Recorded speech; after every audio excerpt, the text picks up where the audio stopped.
Okay, good evening, everybody. Hope you're welcome to spring.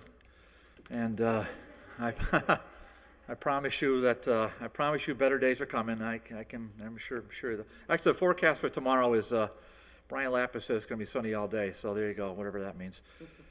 You know my line about weathermen, don't you? That they're nothing but historians. That's all they are. That's they can't forecast anything. But the plan is for nicer weather. Okay. Today is Monday, April 4th, actually a very significant day in U.S. history. Hopefully most of you know what April 4th means, but if not, you can look it up.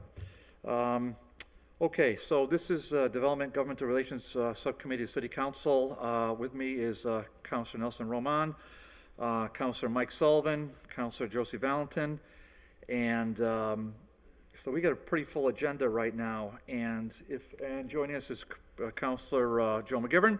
So I would happily take a motion, suspend the rules if possible. Would somebody want to do that? Mr. Chairman, I make a motion to suspend the rules and take up item number 4. Second. Okay, all in favor to do that? Aye. Okay, before us, this is an order Councilor Roman filed, ordered that the City Council pass the attached resolution titled "The Humanitarian Matter of Oscar Lopez Rivera," which is not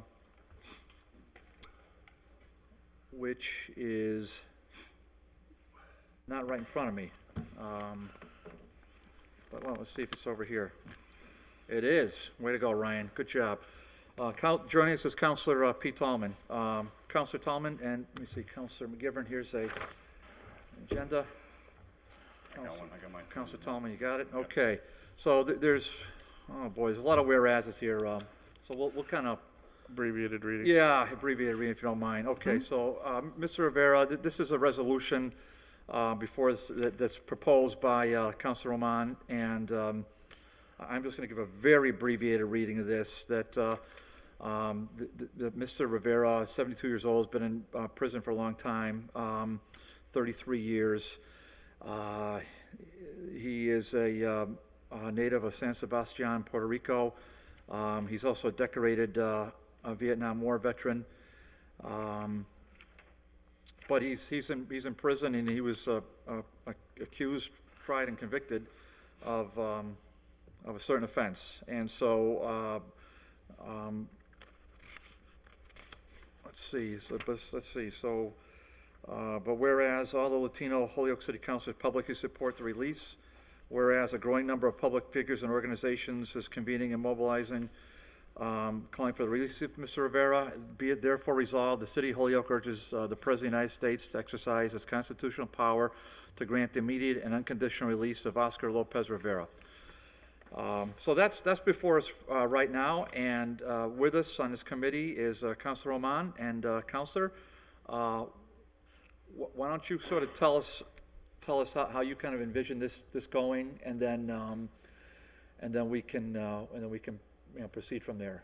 Thank you, Mr. Chairman, and again, I thank my colleagues and the members of the community who are here tonight to speak about this resolution.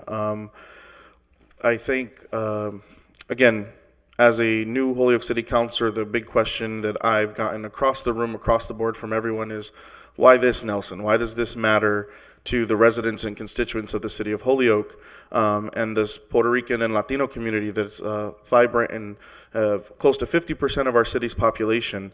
I didn't arrive to this notion of who this man was until I moved into the city of Holyoke as a homeless man. We have the owner of Salsarengue restaurant, Jose Bo, here today. When I first came to this city, and anyone who's gone into Salsarengue restaurant can see that this man is on display, and you wonder who this man is, and you ask.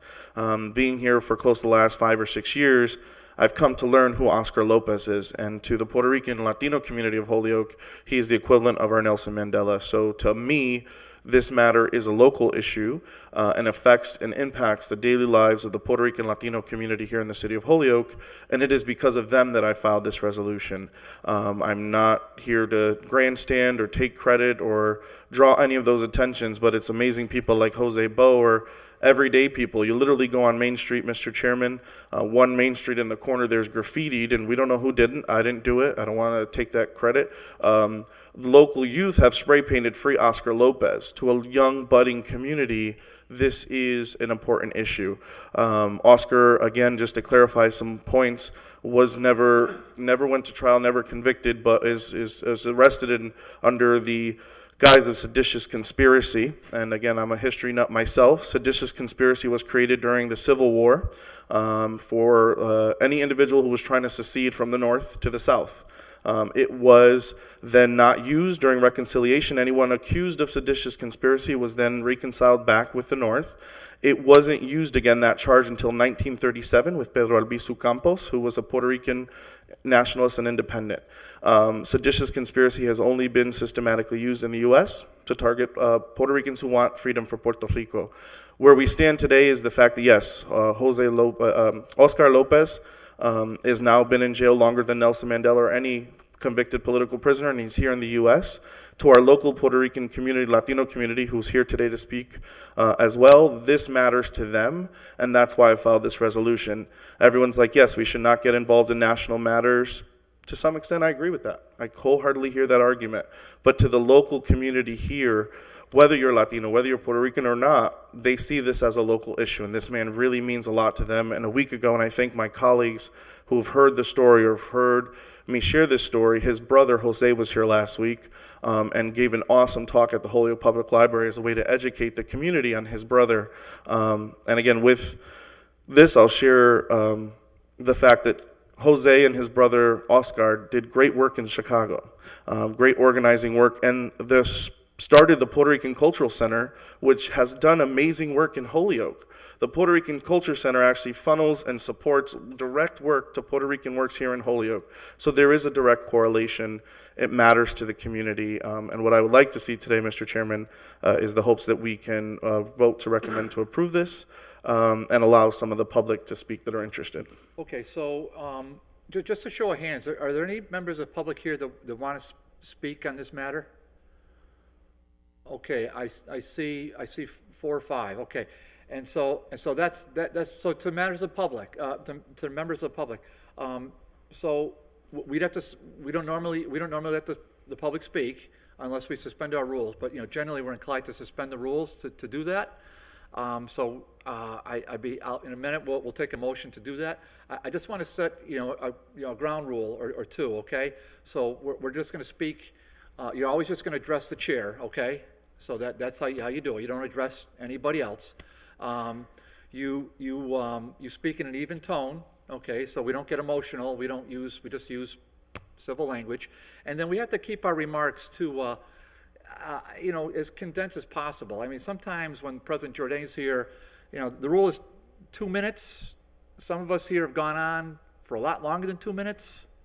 So I'm not going to take out a stopwatch. Okay, we're all, I think most of us are over 18 here, so we can figure it out. But, try to keep your remarks on point.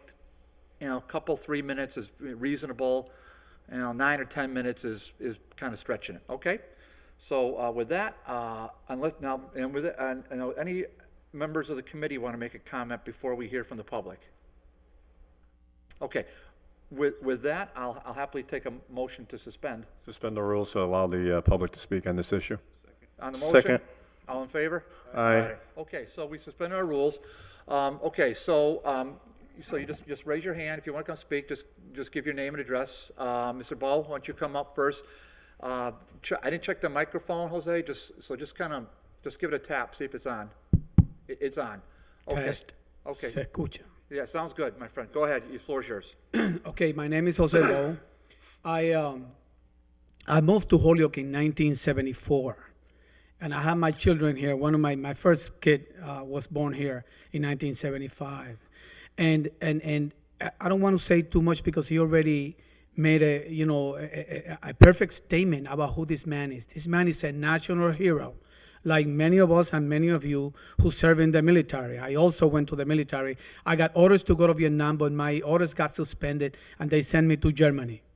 Okay, but this is a kid that moved to the United States when he was 9 years old and 14 when he went to Chicago.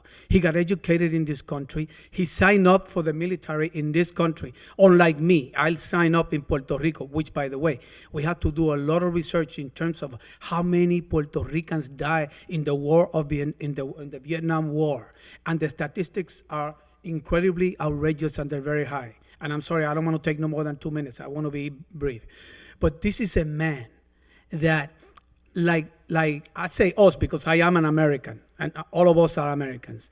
Like, we defended this country, but his only position is that Puerto Rico should not be a colony of the United States or any other country. The same argument that we had with England. We dumped the English tea on the bay here.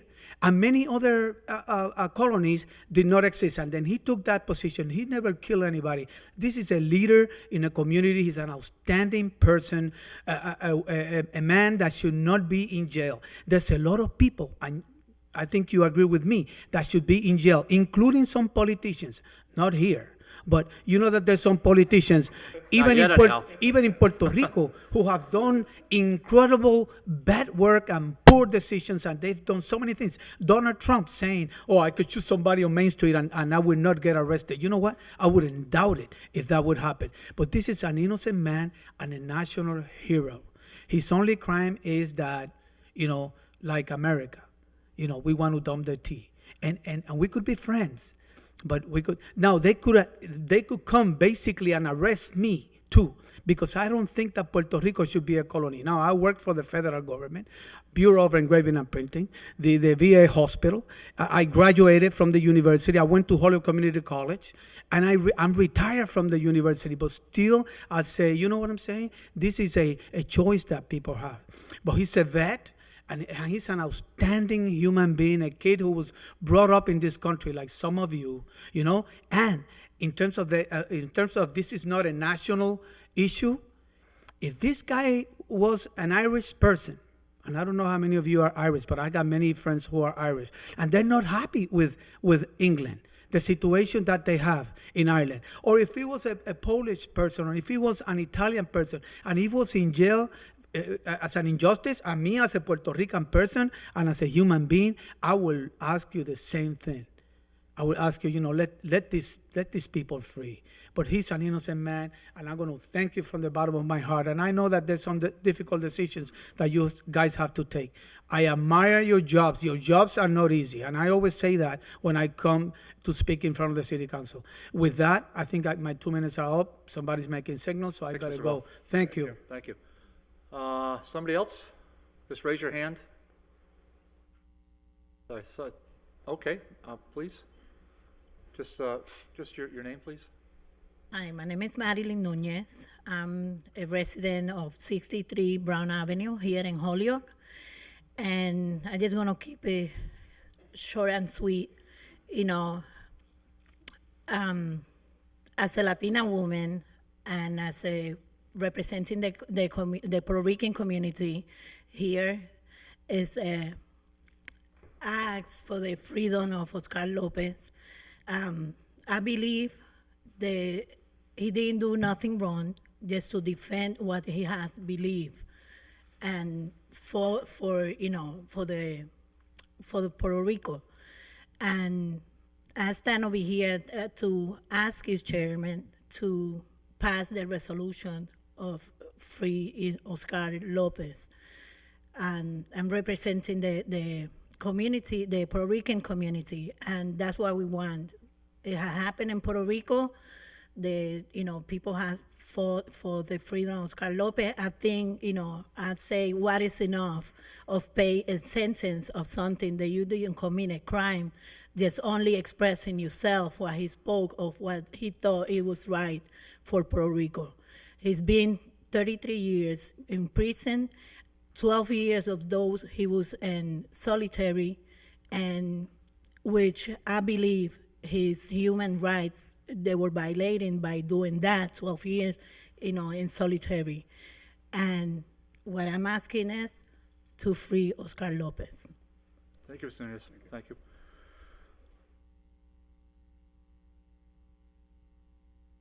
Those who don't know, Dave Yost from 20 Sydney Avenue. Councilor Roman already made a lot of great points about this. It was great hearing his brother Jose speak last week. And I certainly agree that I'm very focused on local issues rather than national, but I think this is very much a local issue because it affects a very significant part of our community. And by helping out one part of our community, I think it helps all of us. It's not some kind of competition between the different parts. And well, I think the most important thing about this, Jose's said that himself, that it's our duty if something's not right, that we speak out about it.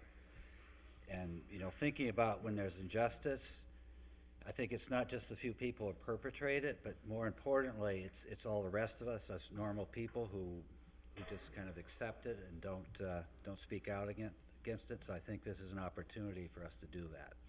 Thank you. Thank you, Mr. Yost. Appreciate it. Anyone else? Marcos? Good evening. I'm usually not part of the public in one of these, so I prepared some remarks to stay on time. My name is Marcos Marrero from 27 Linden Street in Holyoke. I'm making this statement as a resident, and they don't necessarily represent they represent my personal views, not necessarily those of my employer. Oscar Lopez Rivera has been incarcerated for more than 30 years, 12 of them in solitary confinement, for the charge of seditious conspiracy, a charge which at its heart criminalizes the ideal to support the self-determination and independence of the people of Puerto Rico. It is this fact that has led to a consensus of voices from across the ideological spectrum, from both the island and across the United States, and from leaders in political, religious, social, cultural, and entertainment sectors to request President Barack Obama grant immediate clemency to Oscar and bring him home. As a territory, the people of Puerto Rico lack the vote and effective institutional voice to make their claims heard. Puerto Ricans have therefore relied historically on the support that can be drawn from the Puerto Rican diaspora, like those of us living here in Holyoke today, and other allies that are willing to speak up and stand up for what is right. The resolution before you today is important because it enables you to be an ally of the Puerto Rican people, including those of us who are your constituents. It is as much a request of support as an invitation to be part of the right side of history. I hope that after serious consideration, you will decide to support this resolution. Thank you very much. Thank you, Marcos. Okay, so let me just make a few other things. We're joined by Councilor Lisi now. We're joined by the mayor. Mayor, welcome. So we're taking up the matter of Oscar Lopez Rivera, and a few people are kind of coming late, and we suspended the rules, and we're now allowing the public to speak. So we've had 4 speakers so far. Would anyone else like to speak on this matter before us? I take it this is a yes. Okay. Good afternoon. My name is Marisol Rivera, and I live on 41 Princeton Street here in Holyoke. Ms. Rivera, where do you live? 41 Princeton. Thank you, Mr. Rivera. Go ahead. Okay. I'm here to speak on the behalf of the Puerto Rican people in Puerto Rico. Ms. Rivera, just have that microphone tilt. Yeah, that's better. Yeah. Because Thank you. they don't have a voice here in the U.S., and it's the duty of the Puerto Ricans that live here to give them a voice. Oscar Lopez has been in prison for a very long time, longer than Nelson Mandela.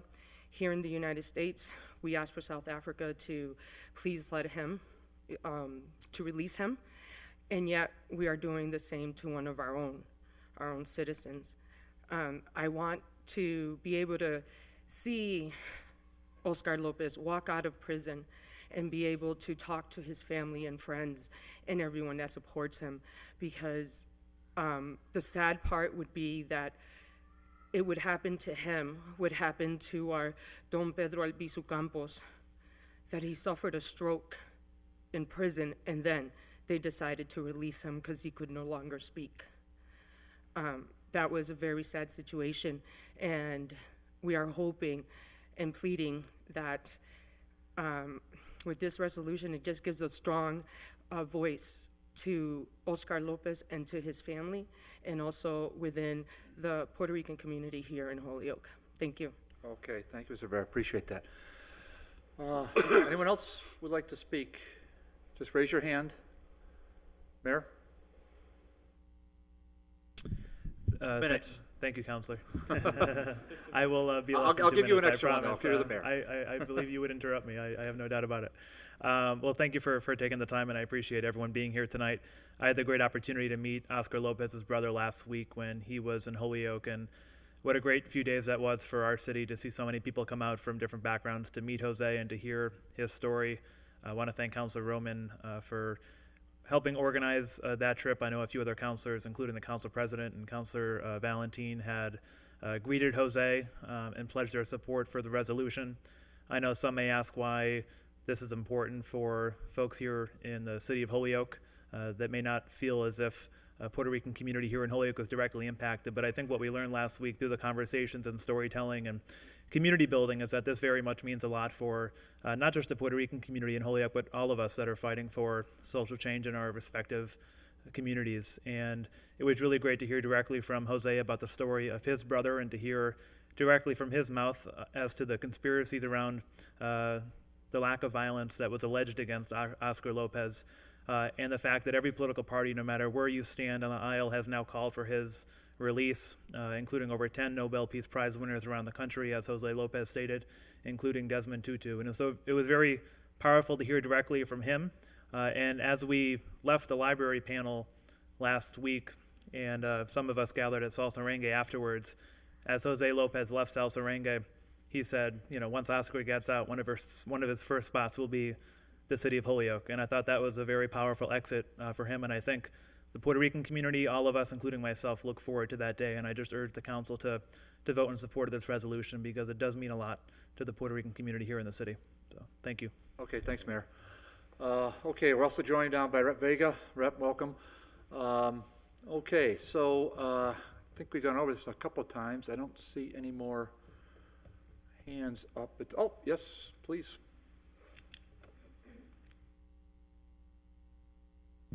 Good evening, Juan Sanchez, 203 Pine Street. I'm here to speak on favor of the order that Councilor Roman presented regarding Holyoke sending a letter to the White House, I believe, to free Oscar Lopez. The reason I came in is because, unfortunately, I didn't know about Oscar Lopez my whole life. But as I've grown up in activism and meeting a lot of people, such as Jose, who talks a lot about Oscar Lopez, I've gotten to read up a lot more on him and his situation. I found out several things. One of them is that he's one of the longest serving prisoners for this crime in the world, that the UN Decolonization Council has called for his release for 15 years. As somebody else stated, several Nobel Peace Prize winners, Puerto Rican leaders, representatives, including a few representatives that have represented Puerto Rico in the United States, and things of that nature. With that said, you know, he's basically the Nelson Mandela of the Puerto Rican people, right? Similar crime, he didn't kill anybody. He actually, you know, nothing occurred other than, you know, he planned, such as what Nelson Mandela was charged for. Whether or not it happened, I wasn't around to say. But I do know that I believe he served his time. Everybody else who was charged for the same crime as him has been released. Like I said, nobody was murdered. It's not like, oh, you know, he specifically shot somebody, killed somebody, and nobody else did. In regards to the situation, they were charged of several crimes. Once again, every other person in that crime has been released, and there's no reason why he shouldn't be released too. Holyoke has one of the highest concentration of Puerto Ricans in the U.S., the highest concentration of Puerto Ricans by population in the United States, and I believe that it would send a strong message to President Obama if we as a city say we stand with our Puerto Rican residents and asking for the release of Oscar Lopez. Thank you. Mr. Sanchez, thank you very much. Rep. Vega, yep. Thank you for allowing me to speak. Thank you for allowing everyone to speak. I would just say two quick things that I do hope that you support Councilor Roman's order. And I would just say that, having been on the city council, I understand that doing these kind of resolutions is not necessarily something you do often, but I think representing the community is something that we do on the city council and as a state rep, and this is something that's important to the community. And I think that also, building on what Juan just said, it's also important to note, as was in the biography, and I'm sure all the information that Councilor Roman has provided, he was granted a pardon but decided to stay because other people weren't given the pardon. And so he's already been forgiven, if you will. And I think that his character and his commitment to the cause, he chose to stay with the other people that didn't get to go at that time. So I do think that having the city council that represents the community of Holyoke sending a letter does mean something. And I think that it represents what this council and what the city represents, which is a city of historically of immigrants and migrants. And I think that that's important to the cause. And I do think that even though it's not normally what you all and I used to on the city council do, I do think it's an important gesture, and I think that it's a way to stand with the community. So I do hope that you will pass it. Thank you. Vega, thank you very much. Yes, sir. I can come in. Smarter than everybody else in here. I'll tell you that.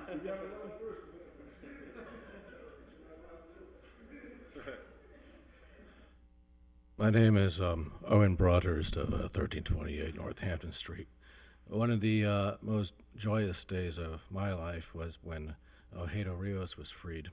I was working on his behalf and on the behalf of Oscar Lopez and several other political prisoners and prisoners of war now for decades. This man has served so many decades in prison precisely because of this charge of seditious conspiracy. This is a thought crime. What this crime in essence means is that he refused to sit still while his people were being subjugated. He refused to sit still while his country was being colonized. He chose to stand up and call for the liberation of his people from economic dire straits, from racism, from institutionalized bigotry and discrimination. For this, he spent time in solitary confinement, some 12 years. Why was he sent to solitary confinement? Precisely because he refused to say that he was wrong. He refused to say that it was improper for him to call for the liberation of his people. We're here today because a whole entire community within the city of Holyoke is saying, please recognize that we're a people who should not be colonized, that we are a people who should not be subjugated. Recognize us as equal citizens, recognize us as equal before the laws. That's what people are calling for today, and that's what I hope the City Council will recognize today. Thank you. Have a very good day. Thank you. Would anyone else like to speak? Okay. All right, well, oh, yeah, please. I didn't see you. Yep, go ahead. I just wanted to say, you know, I'm listening to this and I'm thinking Well, about just quick rules. Just name and address, and it. then Oh, we'll. Maurice Taylor, 46 North Canal Thank you, Street, Holyoke. thank you, Mr. Taylor.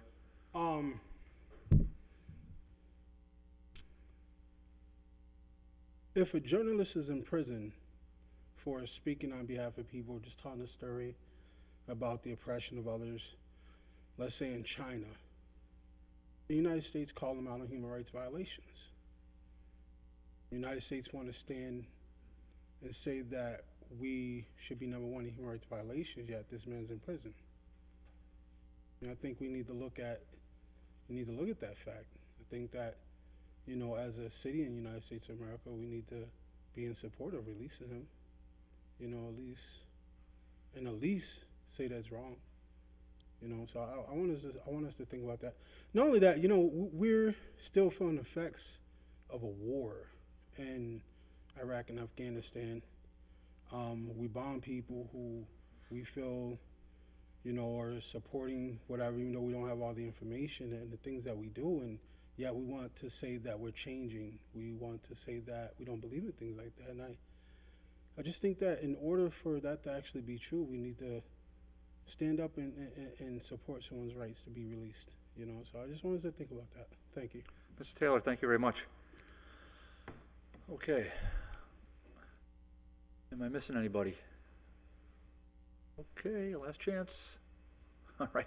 Well, everybody, thank you very much. We had, let's see, 1, 2, 3, 4, 5, 6, 7, 8, 9, We had 10 speakers. Everybody was great. I really appreciate that. I think you got your points across, and there's that. So now I guess we'll just be back to the regular committee discussion. Would anybody like to speak? Councilor Rahman, you want to? Councilor Sullivan, anybody? I'd like to offer a motion, Mr. Chairman, that we move to approve the resolution, or make the committee recommendation to approve the resolution to the full council. Second. Okay, the motion's been made and seconded to put it before us. Boy, if I could speak, that'd be helpful. Okay, motion made and seconded to recommend adoption of the resolution to the full city council. Would anybody like to speak before we vote on this? Councilor Rahman? I would just like to thank you all, Mr. Chairman, and my colleagues in the council for being so open-minded and hearing the local constituents.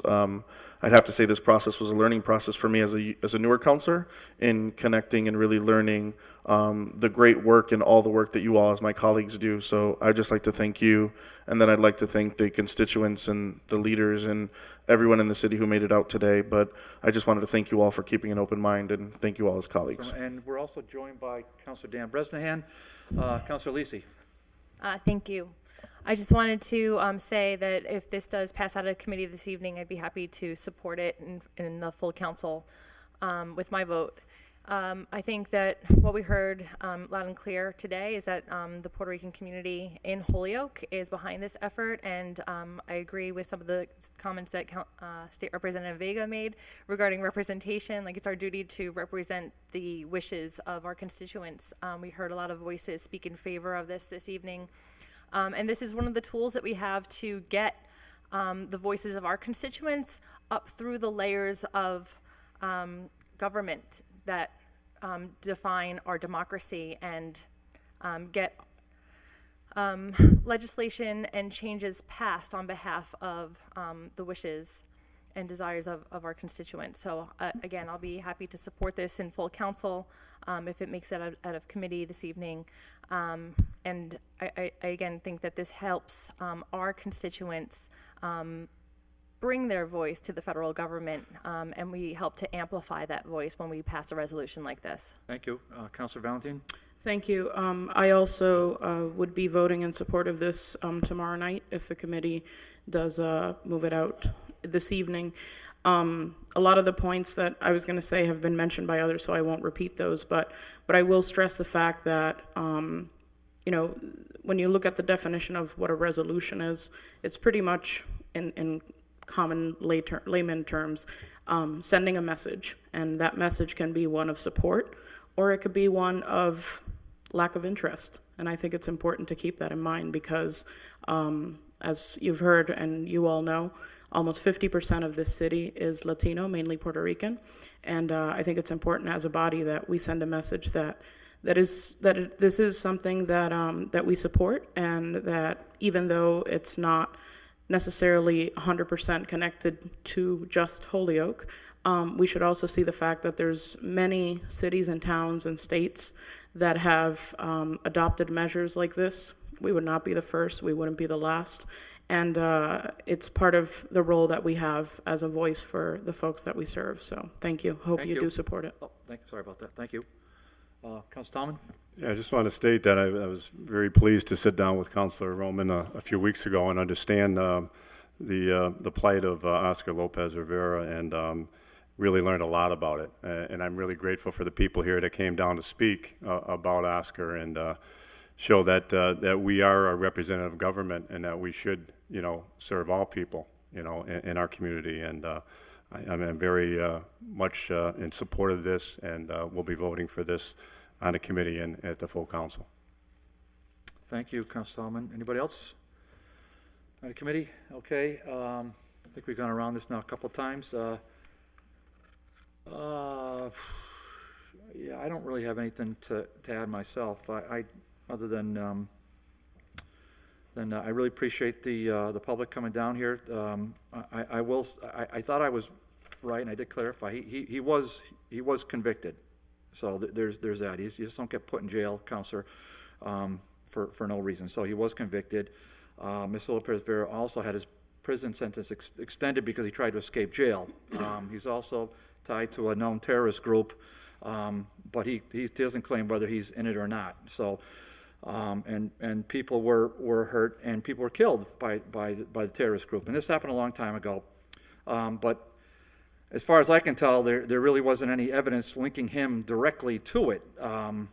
So there's that, and that's why I'm probably gonna vote to support this. But well, let's be real about it, okay?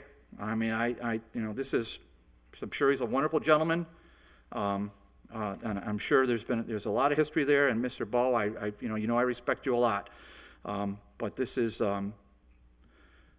He's been in jail a long time, and it's probably time to set him free. Hopefully the president will. So that's that. So we can do it on a voice vote, I think. All in favor? Does anybody else want to speak, Counselor? Okay. On the motion, all in favor?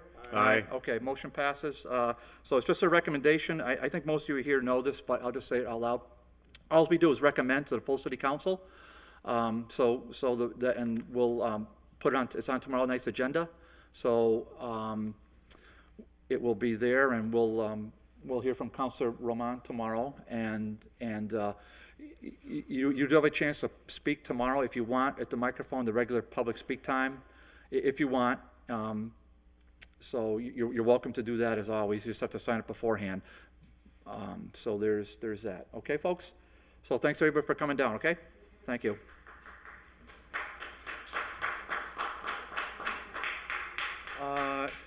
Is Mr. Candelario here? No. Where is he? Right there.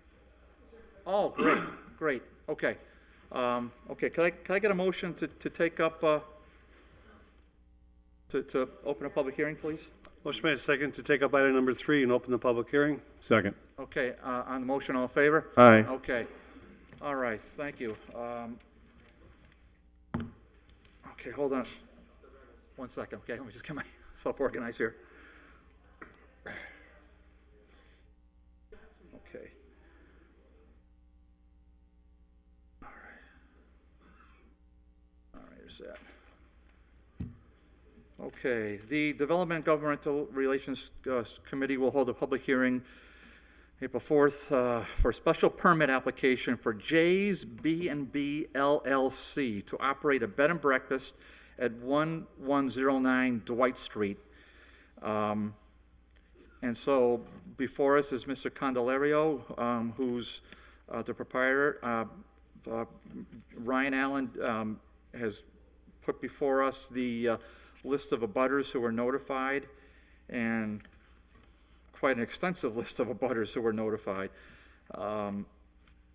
So we have that before us. Let's see. I do have comments on here, which we're going to hold off on now. But Mr. Candelario, we are in a public hearing, okay? So what we're going to do, Mr. Candelario, is we're going to hear from you, and then we have a chance to hear from the public. So unlike before, we had to suspend the rules. This time, it's an operation of our rules, that the operation of law, that the public has the right to speak either in support of you or in opposition thereto. And if somebody's in opposition, we'll kind of keep it, conversational, okay? So they may ask the chair a few questions, and then we'll just send them back to you for clarification. Does any member of the committee want to speak right this second? No. Okay. Jose, why don't you tell us what's happening with your B&B, okay, or your proposal? Okay, my name is Jesus Candelario. I own 1109 Dwight Street here in Holyoke. It's formerly known as an older Victorian house that was badly damaged by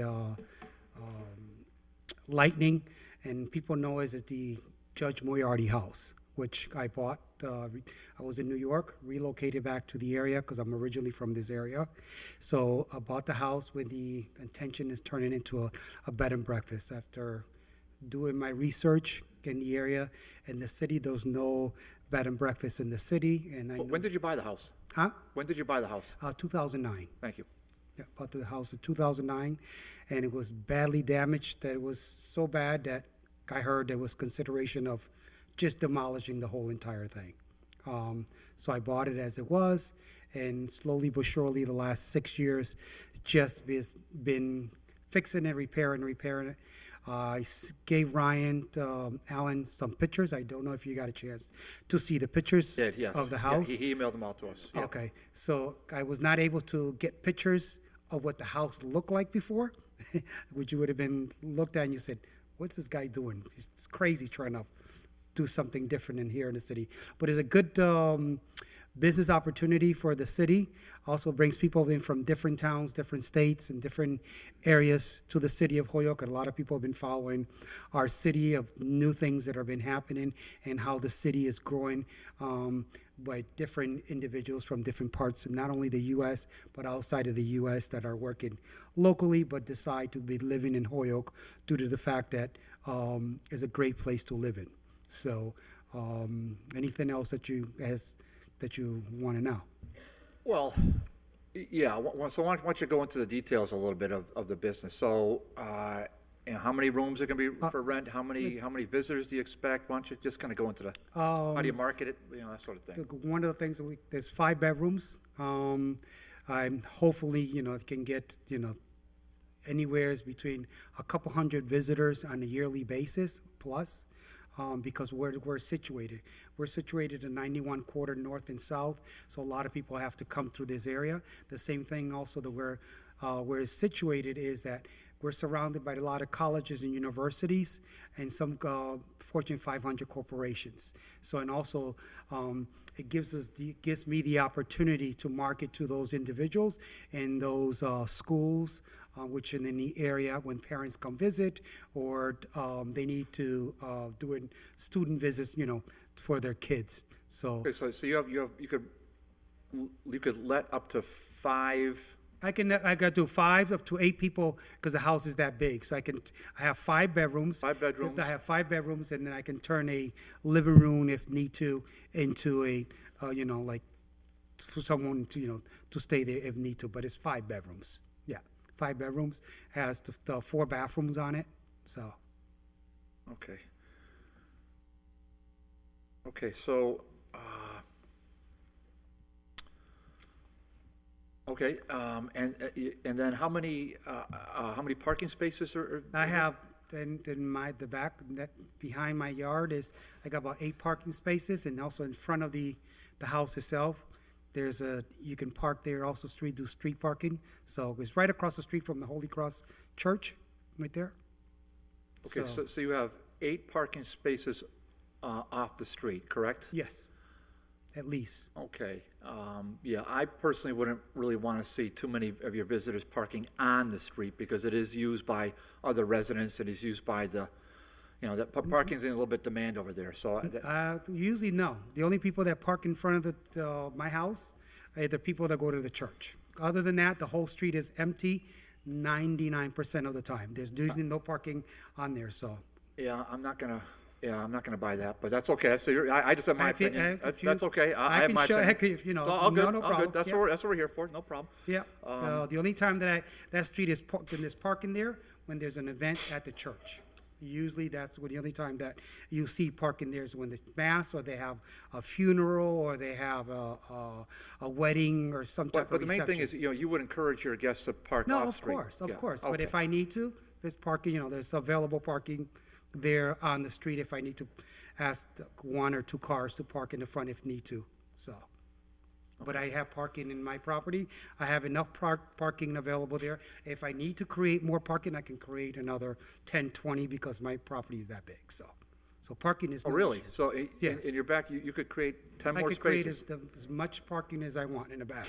So, yeah. Okay. Yeah. All right, Councilman McGivern? Thank you, Mr. Chairman, and Mr. Candelario, thank you. And I think it's a wonderful idea, and I hope we can work it out to where we can issue a special permit. Is your residence listed on the historic inventory? It is listed on there, but it's not actually part of the historic. It's not on. Because unless it's listed, we can only give you 3 bedrooms. To exceed 3 bedrooms, you have to be on the historic inventory. Why? That's the way the law is written. Okay. I hope someone worked with you on this, but I was hoping the city solicitor would be here this evening, but they are not. And I can only go by what I've been told and what I've read. Is it occupied by yourself or any other family as a residence? Just myself and my tenants in the back. Okay. Yeah. You have tenants also? Yep, I have a tenant in the back. That was In a the single. carriage house. It was a, okay. It's a single family, it's considered a single family house with two dwellings on it. Carriage house is separate, correct? Exactly. Yep. But it's still considered as part of the. Okay. Yeah. What you'll need to do, and I hope it is 5. Yeah, I think that would be great for the city, and I don't doubt you'd run a wonderful place. But to be on the historic building, we can grant you the 5 bedrooms, and you would also need 7 parking places off the street. Okay. Two for yourself, and 1 for each bedroom that you would Yep, be renting. That's more, I have that already. The meals that you would serve, It'll be just breakfast, if any. I don't understand that one, but that's the way it reads too. Yeah, just breakfast. I guess you can serve whatever you want at breakfast, right? But only breakfast. That's what usually bed and breakfasts do, so. Yeah. And even though it's first come, first serve on Dwight Street, you really have to have the parking off street. And because things do change. I think Councilor Bartley mentioned that, but I'm not sure about the historic inventory, but I think we're going to have to look into that. Do you have a parking? Again, I'm sorry, what was that again? Even though there are parking spots, on-street parking spots in front of your house, anyone can use those. They can't be designated. I know that. I'm not asking. So there's no guarantee that at a given moment, one of your clients would have a parking space out there. No, that's. Because we cannot reserve them even if we wanted to. No, I know that, yeah. Do you have, I know you have ample room, but do you have a parking plan to submit to us? I can take a picture of what the parking is, or you can come by and see. It's either whichever you want. Okay. Is there paved parking enough to put 7 spots there now? I have plenty of parking space, yes. Okay. And that's. I have 6 assigned already, and there's 2 that could be parked on the side, 2 or 3 or 4, so. Well, 6 signed would be. These 6 I divided, the way is between the carriage house and the main house, there's plenty of parking space there Okay, to fit. but this is- There's enough room to fit 8 to 9 cars in the Okay, back but of my house. this is going to be, if you want to rent 5 bedrooms, and it's my humble opinion from what I've read, without the city solicitor being here this evening, you're going to need 7 additional spaces, Yes, I have those. plus whatever you need for the Yes, I carriage have house. those. Yes, I have Okay. those. What we would need would be a plan to show that, so that we could adopt that as part of the permit. Okay. Yeah, I'm sorry, but someone should have told you all this before you got here this evening. No, someone mentioned to me, they asked me when I sat down with the planning department and I sat down with the historical planning committee that, because that was brought to their attention. They're both voted to, they asked, and some of them had been to my house, and they know that I have ample parking there, so. I understand that. I know from the history of the house and the history of the neighborhood and looking at it, there's plenty of room to Yes. park, but we still need a plan to adopt into the special permit. And that's a part of the process which I'm surprised someone that you talked to didn't mention that to you, but I guess So that's. what would you want me to just put it in writing how many spots I have? That's what you would like me to do, or No, a plan would be. or just like the drawing of it? Well, or- a drawing, but it has Okay, to be okay. scaled as to, which spots are going to be assigned to which the carriage house, which spots are assigned to the bed and breakfast. Okay, that's no problem. When do you need We're going to that make it by? work. It's just, No, just no I wish you problem. were told up front No, that's no problem. When do you Thank- need that by? before we vote. I can draw it for you right now and show you exactly. To what- scale? I can draw it, tell you, whatever you need. Well, on, I appreciate that. Why don't we just kind of hold up on that for right this second, because we still got a few more questions. All set. Anybody have any questions at this point? Anyone else? Councilor Valentine? I don't have a question. I just want to speak in favor of this. I've actually had several conversations with Mr. Candelario about this. This property is in Ward 4, and I do definitely support his idea regarding this proposal, and just wanted to verbalize that and put that on the record. Thank you. Thank you so much. Mr. Candelario, just on trash and waste, what do you have for containers? I have the containers on the back of, my house, the regular, trash containers. Okay, and they have covers and all the rest of that? Oh, yeah, definitely. Okay. Yeah. All right, and so we did hear from Planning Board.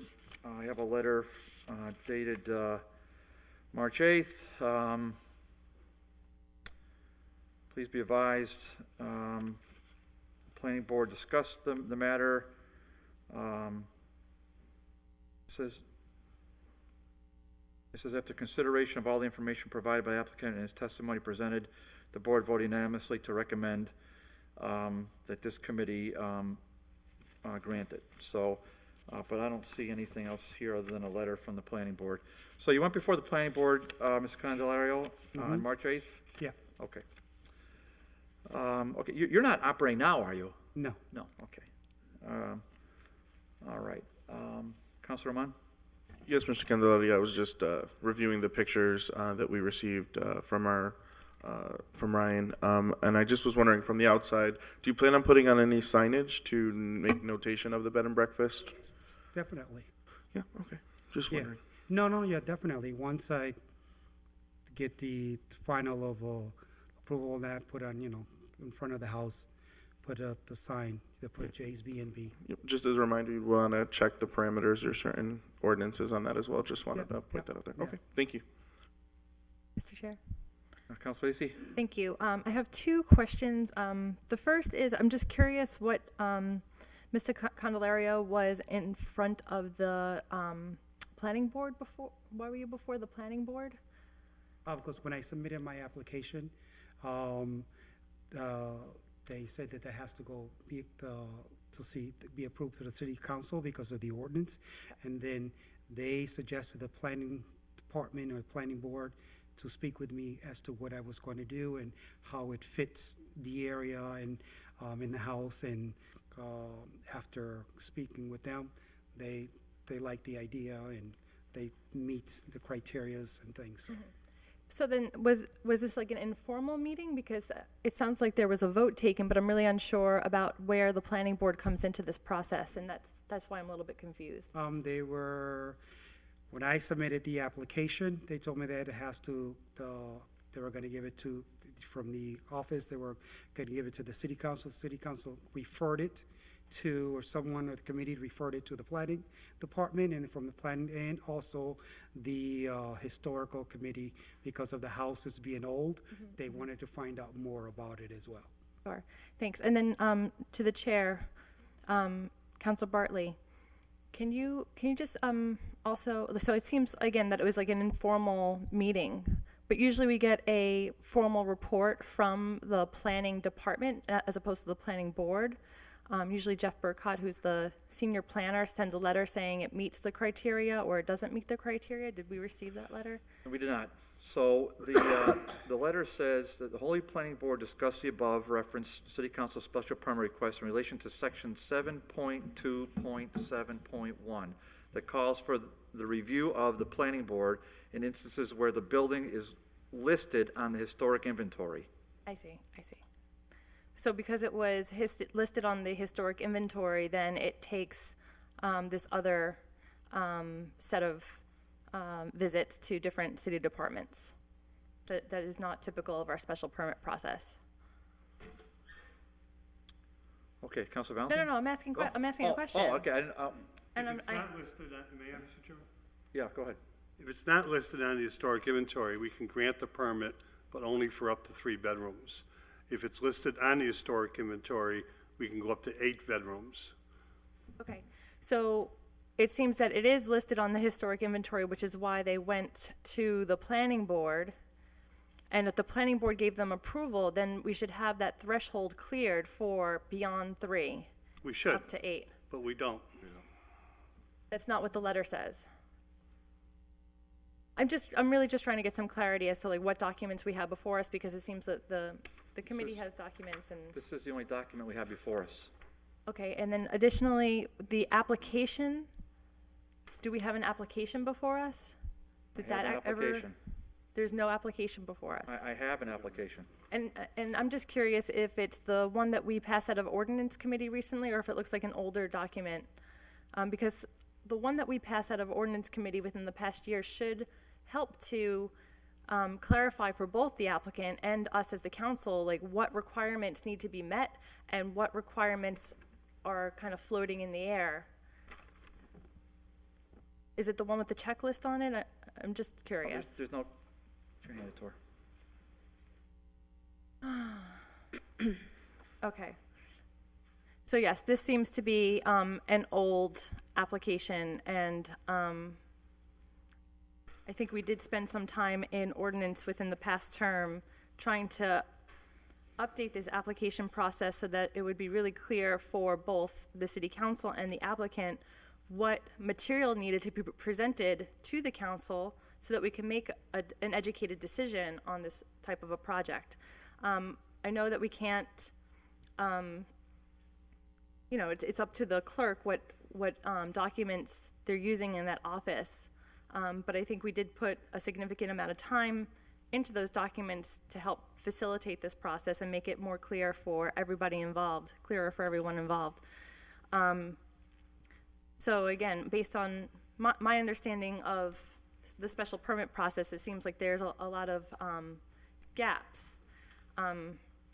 We probably won't be able to make any sort of decision tonight, but it seems unfortunate that on both our ends, both the applicants and the committee's end, that we're not being provided the information that we need to create a complete application and then move the process forward.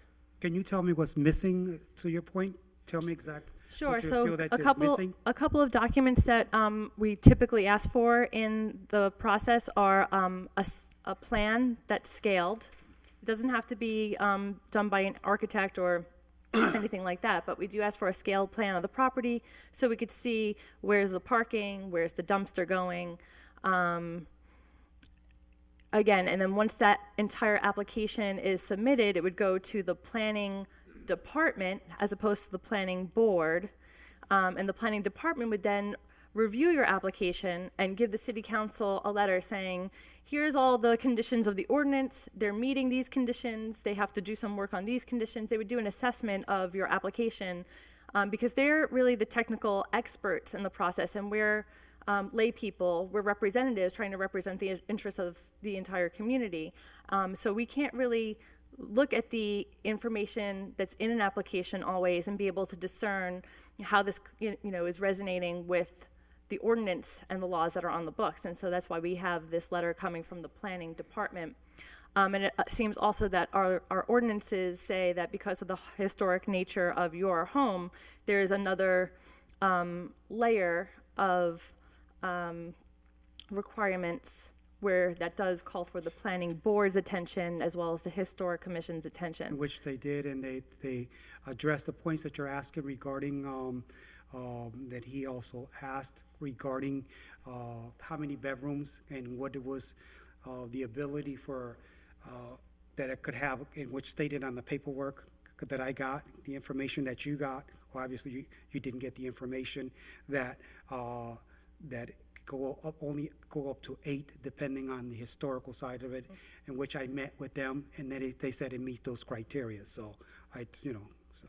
Yeah, I still believe based on the material that's before us, we don't have a complete application, and I don't know, I don't know where the holes and the gaps are because I'm not on the committee and I'm not seeing the information that's before us. But I do also want to note that I had filed an order that we create an ombudsman's position to help folks like Mr. Candelario navigate the different boards and committees and commissions and departments that are involved in this type of special permit process. If it's confusing for us, which has always been confusing for us, even as the ordinance committee took this on, these special permits on previously, they're always confusing, they're very technical in nature, so it really would be great for the city to create, or perhaps give, you know, even Ryan an additional set of responsibilities in terms of hand-holding folks that want to do business in the city through the different processes that we have. All he asked me was, can you provide some pictures? That would be nice to provide some pictures of the house, of what it looks like, what the bedrooms look like, of your facility, which I did. Hopefully you got a chance to look at them. I don't know if you did or not, but they are available. I'll give them. I brought copies as well, so that you can visually see them as well. And I'm also. I wish you, if you know the history of the house as well, what it looked like before. I mean, that house was basically abandoned, which has been, you know, it was just basically an abandoned historical house that's part of our historic community within the city of Holyoke. A lot of properties and buildings and beautiful homes been demolished because people never took care of them and they were just abandoned, and that was it. I took the initiative to do that, you know, so. Okay, Councilor Valentine? Just quickly, I think with what Councilor Lisi shared, it's been cleared up, but I think when Councilor McGivern was giving the difference between the 3 bedrooms and the 5, and there was doubt about, or the question about it, if it was in the historic inventory or not, just to say for the record that according to the Massachusetts Cultural Resource Information System website, 1109 Dwight is listed on the historic inventory under the Michael J. Finn House. So just to be clear that it is definitely there, 'cause since at the beginning it seemed like the question was, if it is, it's 3 rooms, if it's not, it's 5. So just wanted to... So Council, give me that site again, would you please? Say that again? Just quote the site, please. Yep. So it is the Massachusetts Cultural Resource Information System, which just goes by the initials MACRIS. And when you do a search there for 1109 Dwight, it shows up as in the historic inventory as Michael J. Finn House. So it is officially listed there. And also that information, Ryan has that information. He's told me that all the information what she just recited, that the whole full city council has it available. So there was a misunderstanding on there regarding that as well. Because I got the information from them and from the Historical Society, both sending me that information as well regarding the history of the house. I appreciate that, and just bear with us for a minute, okay? Yeah, so yeah, no I mean, problem. just so you know, the first time doing anything, it's never a simple process. No, and I can imagine. So please, I beg you for your patience on this. No, and I can imagine because it's the first. Yeah. Okay, time out. Thank you. Yeah. All right. So I think there are. Councilor Sullivan, you had your hand up first. Councilor. Myself, I've been watching what has transpired at that house for the last 5 years. It's amazing the work you've done on it. It's really done a lot to enhance the neighborhood. It's a spectacular looking piece of property. I have seen the Macris list myself. I was amazed. It looks like at some point 20 or 30 years ago, somebody just went down there and put every single property in Holyoke that was built before 1930 on the list. Half the properties on the Macris list, not half, but a lot of them are gone. Yep. There's stuff listed on there that's been torn down, doesn't exist anymore. It's in desperate need of update, but I know that it's on the list. So also the letter we've got from the planning board states that it is also. So I've seen it, Councilor Valentine has seen it, so I don't think that's an issue anymore in front of us. As far as the parking goes, it seems he has ample parking. If there's something wrong in the city process here where he's not given a spelled out list of the hurdles to get over, if there was a drawing that has to show these parking spots, we know there's ample spots back there. If there's a problem with dumpsters overflowing or something, that's going to be a problem for anybody that the Board of Health should be addressing. And I think we should move forward. This is a great project, and somebody that's really taken the time and done a beautiful job on restoring one of these Victorians. And it's an example for anybody else coming and investing in the city. Thank you. Councilor McGivern. Thank you. And again, Mr. Candelora, I'm in favor of this. And I apologize that you're here and you should have known been told before tonight what is required to us to issue the special permit. Councilor Lisi made it very clear about the process, and her committee, former committee, went at great length to make that process easier and supposedly more efficient in terms of getting people in front of us. The scale plan is important because a year from now, when someone who is an enforcing agent of the city gets a complaint that someone's not parking in a proper place, they have to have that plan. It has to be something that you commit to, that we put into the special permit.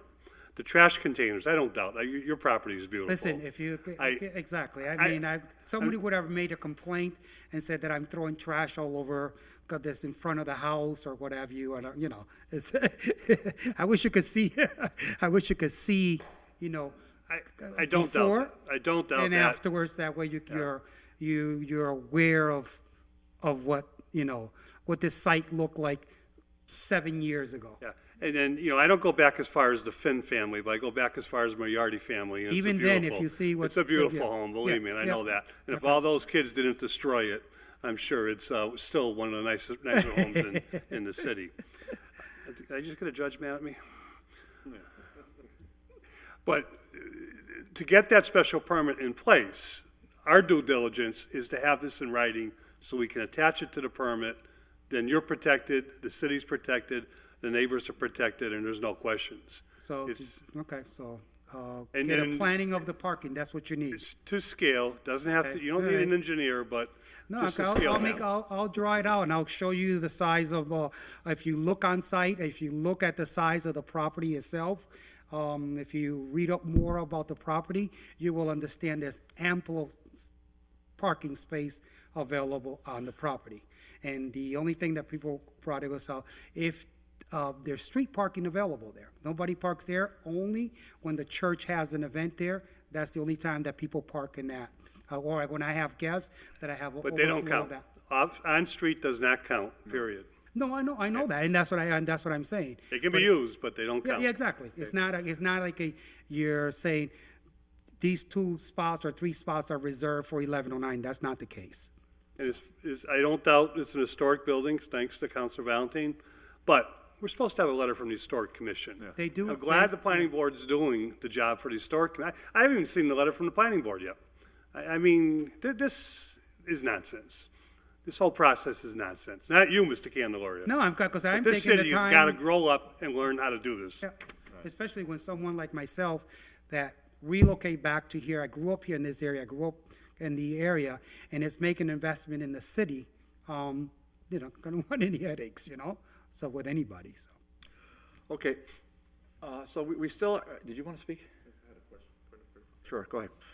Just for you, Mr. Chairman, just like a point of clarification, for me, I'm learning the ropes. So if we don't have the parking plan that Councilor McGivern's talking about, could we approve the special permit with conditions that we need the parking plan within a day or two? How does this work? Can you just educate me? I Just don't make know. a quick point of order. Okay, Yeah. so we're under a Chapter 40A, so we're in a public hearing, so we can,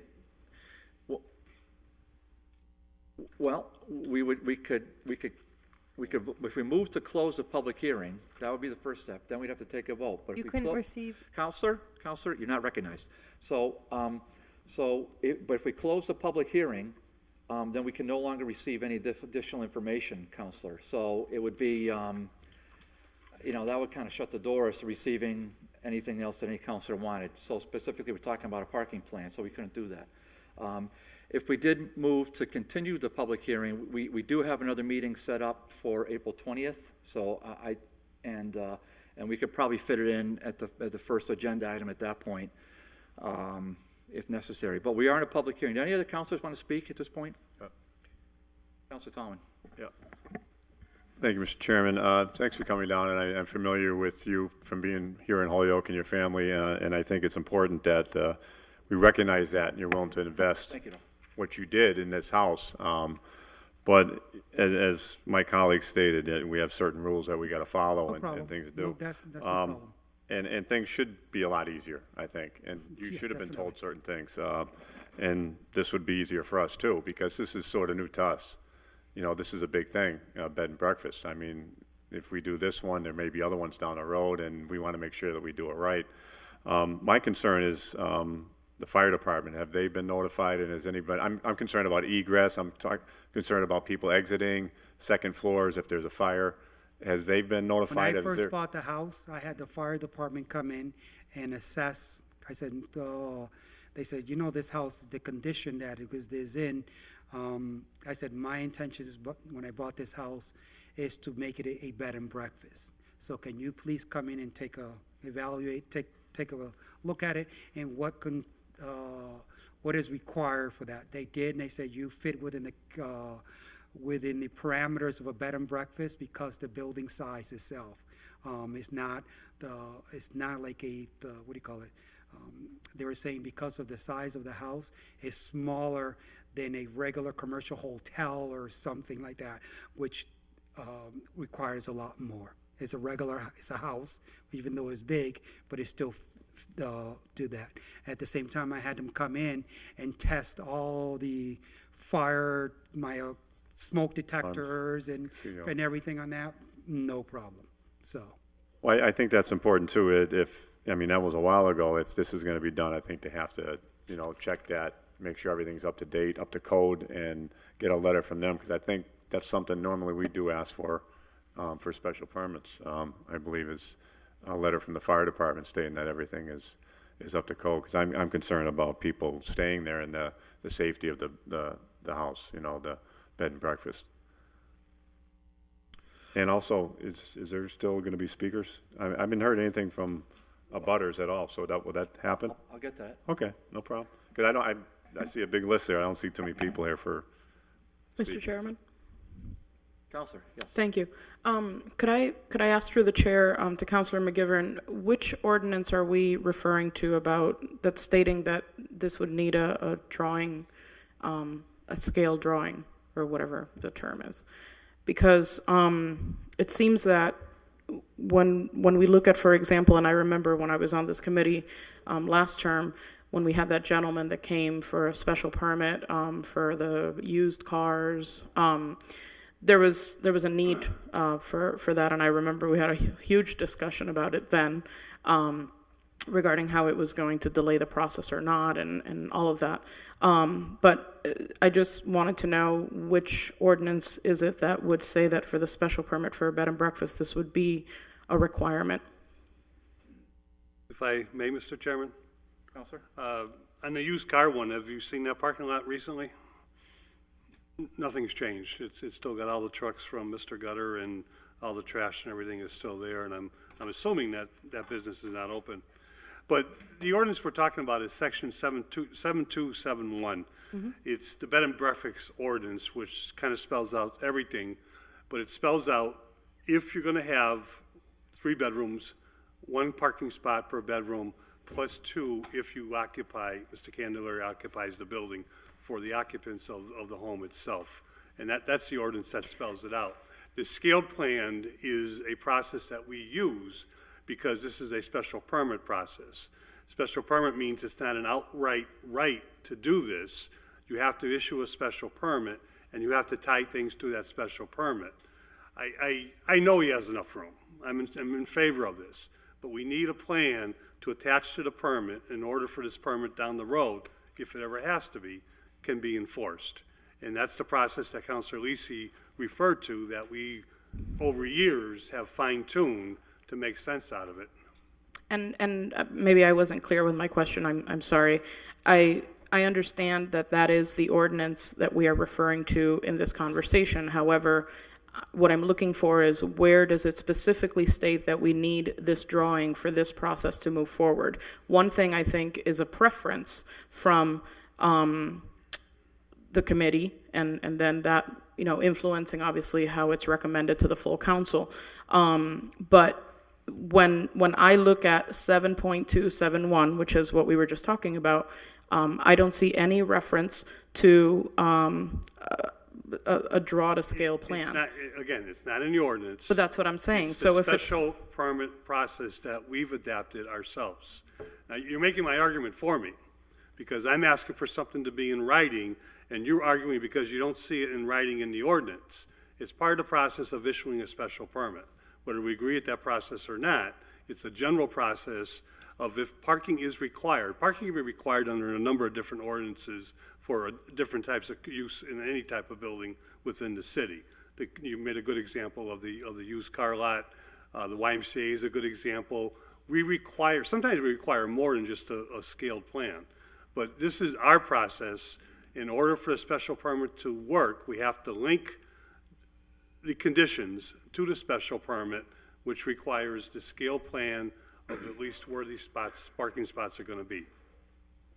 I think I'm understanding what you're saying, that you're asking for, but it's not stating on that. That's And my so point. even though you're saying it's a special permit, but within the rules that were read there, there's no specific requirement or anything in writing there that's saying, we need this specific plan, parking.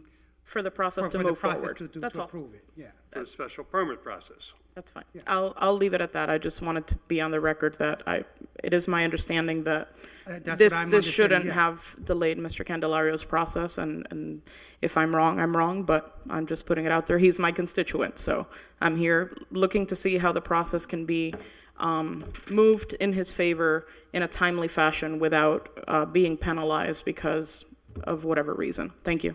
Thank you. I don't think anyone's penalizing them. I think we're just asking that the process take place, and it should take place before it gets to this body. Okay. And this has been over and over and over again. And he's my constituent too, and I've said to the get-go from talking to him, I want to see this work because I think it's a great idea. Okay, so one of the, and I'll recognize you in a second, Nelson. So what I have attached to this application is, it's a special permit uses. There are several that, and it doesn't cite back to an ordinance, but this is date stamped by the clerk, and I'm assuming you got this, Mr. Candelario. So, and since we're on the subject of parking, it says here,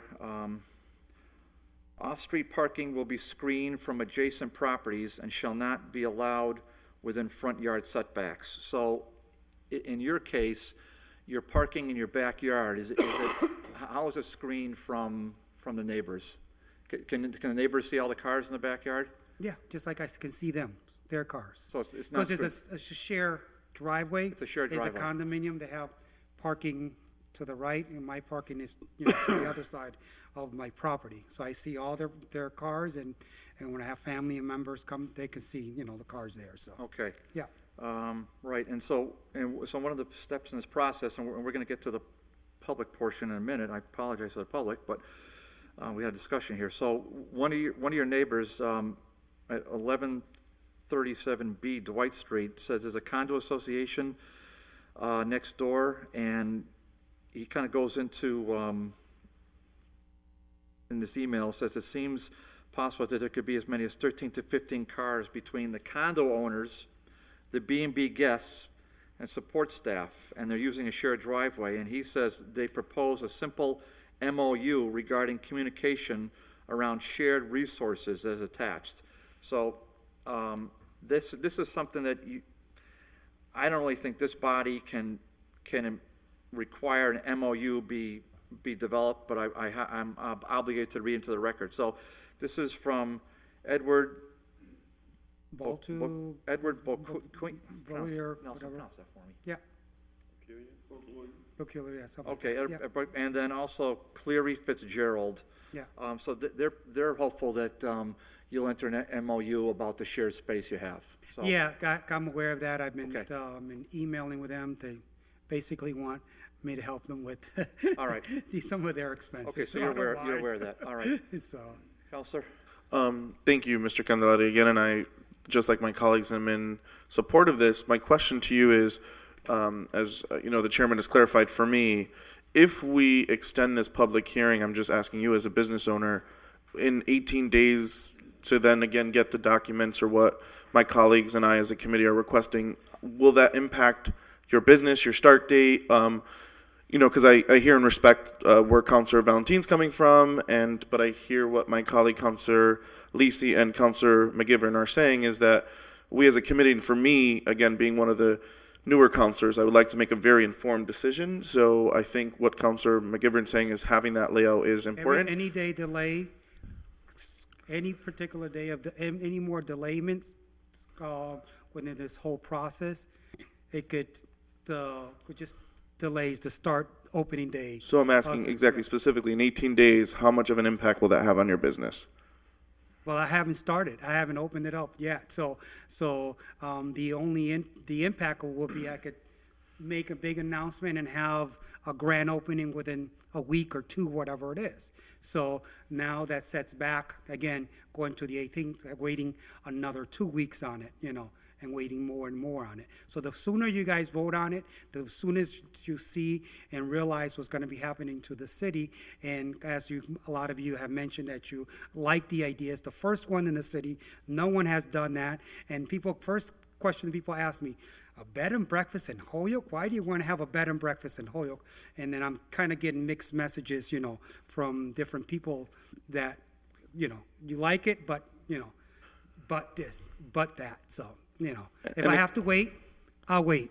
And I just want to follow up, Mr. Candela. I come from a retail management background. So what I'm asking is from one businessman to another, and I started a small dance studio in the city. It didn't quite work out the way I wanted. However, if you have a grand opening date, okay, that's what specifically I want to know. And hey, from now till the 20th, I'm planning in 2 weeks of grand opening, and I'm anticipating a revenue stream of this, this, and this. But what I'm saying is there's certain unclarifying statements for me. For example, one of them being you're requesting 5 bedrooms. From what I've heard from my colleagues today, we can only afford you 3. What I'm asking is for those concrete numbers, or what is the rate of your rooms, or how that's going to impact you. So what I'm feeling, again, this is just me sharing, I'm feeling like we are not being hostile. We're doing our job of just clarifying. And so what my colleagues are asking, I don't think is out of line, and saying that it's within this month. There are vital pieces that we are trying to just clarify to make sure that we have done our due diligence, and that's not your fault. We are not blaming you as a business owner. So then that goes back to Councilor Lisi and Councilor McGivner. We're trying to support and say we want this to come online as quickly as possible. But I was just wanting to know those specifics, so I thank you. It could be in the thousands, and the impact could be in the thousands. Exactly, and all I know is, again, coming from a small business background, you have your business plan, you have your start date, you know your rate, you know the start date, how much you're anticipating to make. It's those specifics that that I was asking for. Thank you. Yeah. Okay, Mr. Gonzalez, thank you. Thank you. Okay, thank you. Okay, so we're still in a public hearing, so are there any comments from city departments or staff of the city of Holyoke? Hearing none. Comments from the public in favor of this applicant? Tony, why don't you go first? Just come up and just state your name and address, please, okay?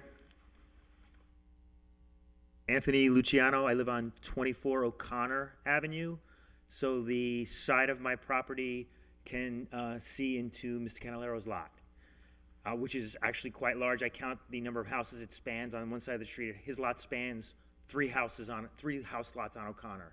So it's quite a large lot, and I am in favor of this business going in. Mr. Canalero has been doing a lot of work to improve the neighborhood through the years, and as a neighbor who can actually see into the backyard, I'm definitely in favor of this business. Thank you, Tony. David? Just state your address again, Dave.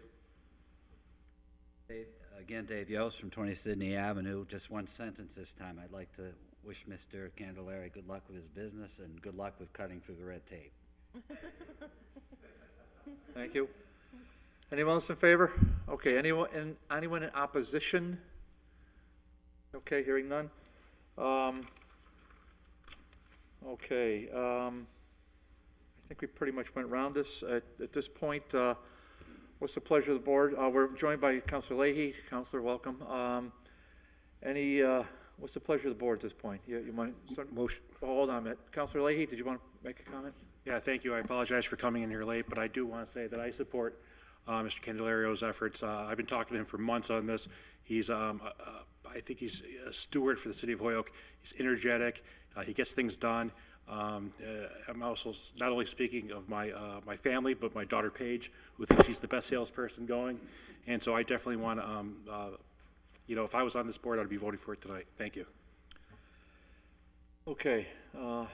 Anybody want to make a motion at this point? Motion to close the public hearing. Motion fails lack of a second. Another motion, please? Motion to continue the public hearing for the purpose of receiving the scaled plan review for the parking. Second. On the motion to continue, any discussion? Hearing none. On the motion to continue, all in favor? Aye. We need a date specific. We will. We will, date specific would be, what did I say, Nelson? April 20th. April 20th, which is a Wednesday at 6 PM. We'll continue it to that date. Okay, so on that motion, all in favor? Aye. Aye. Opposed? Opposed. Okay, so 4-1, the motion is continued. So, Mr. Candelario, I think the goal is to get a scale drawing for parking to Ryan Allen, if you could do that within the next week, 10 days, and we can have that for the committee, so we can just have it in front of us. At that point, we would reopen the public hearing, which is Wednesday, April 20th at 6 o'clock, and then we'll take it from there. Okay? Thank you, sir. Okay, let's see here. Somebody want to speak in there? I don't think so. I'm not recognizing anybody. Okay. Okay, so, let's see here. Let's go back to the agenda if I could. Okay, so this is continued. I know. Okay, we are at a crossroads right this minute. Councilor Lisi. Well, hold on a second. We were hoping to get you at 6 o'clock. We weren't able to. So you tell me, what's your sense about, is anyone here to speak on your motion, on your order? The president of the Labor Council was in an accident, and so he's not able to make it this evening. But I did send around ample documents. I don't know if they're before the committee this evening or if it was just the general email that I sent out to the full council. So I feel like I could go over some of the points that were sent out very briefly, see if there's questions, and then see if the committee is ready to take a vote, because I did send out a lot of information about the matter. Okay, so why don't I get a motion to take up number 2 then? If I could get a motion. Motion to take up item number 2 for discussion. Am I going to get a second on that? Well, I'll second it for a purpose of a quick discussion. I was hoping to hear from the speaker this evening. Yeah. Okay, so before us, we can have a quick discussion. That's fine. Okay, Second.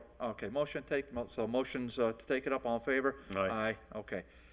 All right, so Counselor, this is the, let's see where we are here.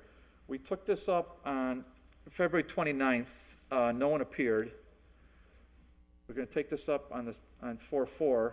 And so Councilor Lisi is recognized. Well, let me just read it first. It says, ordered that the City Council consider adopting the following resolution in opposition of the Federal Trans-Pacific Partnership, TPP, trade deal. And there are numerous whereases on here, and we'll be here for a spell. But let's just see. Be it resolved that the City of Holyoke calls upon our elected officials in the U.S. Senate and U.S. House to support new trade deals such as TPP only if they will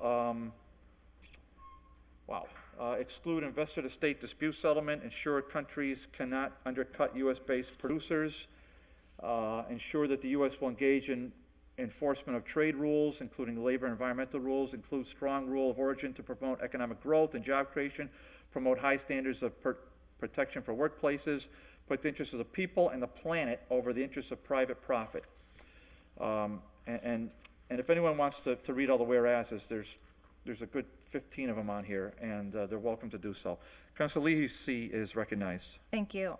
So again, this is a resolution. This is a way to send our voice through the levels of government to the federal government and our congressmen and senators at the federal level to understand how this type of trade deal, the Trans-Pacific Partnership, would impact our local communities. And I think that as the chair pointed out, there are a number of whereases, but really it says, be it further resolved that our Congress people are not going to vote in favor of the TPP unless we are assured that the trade deals are going to be working for robust environmental protections, robust worker protections, and making sure that we're able to keep trade and manufacturing jobs in the U.S. as opposed to having them exported overseas.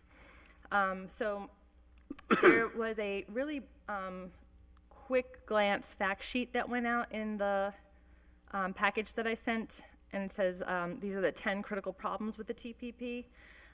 First is that the TPP allows currency manipulating countries to kill U.S. jobs. And really, we in Holyoke understand how changes in the economy, the domestic economy, have resulted in a loss of manufacturing jobs locally. And with NAFTA, we see a further reduction of manufacturing jobs in the U.S., and it's really hurting cities like Holyoke that have had a strong manufacturing base and history. And so NAFTA is the North American Fair Trade, Free Trade Agreement, and that creates, it dissolves the boundaries between trade across North America, and this is going to extend that same type of free trade dynamic across into Asia, where a lot of U.S. jobs are going these days. TPP allows currency manipulating countries to kill U.S. jobs by being able to offer lower wages and fewer environmental regulations in these other countries overseas. They're able to attract manufacturing businesses to their shores and take away good paying jobs from the U.S. The TPP lets foreign corporations bypass U.S. laws, so it really creates a situation where foreign countries are playing on their own playing field and not using the same laws that we have in the U.S. to protect the environment, to protect workers' rights, and to regulate industry. It allows for climate change to go unchecked, again, because there's a degradation of environmental regulations to attract jobs to those countries. It doesn't strengthen international labor rights protections, again, because there's competition for attracting businesses into the countries with the lowest cost of doing business for the most profit. We start to degrade the labor rights and protections of workers across the countries that are involved in this deal. It allows for public services to be permanently outsourced.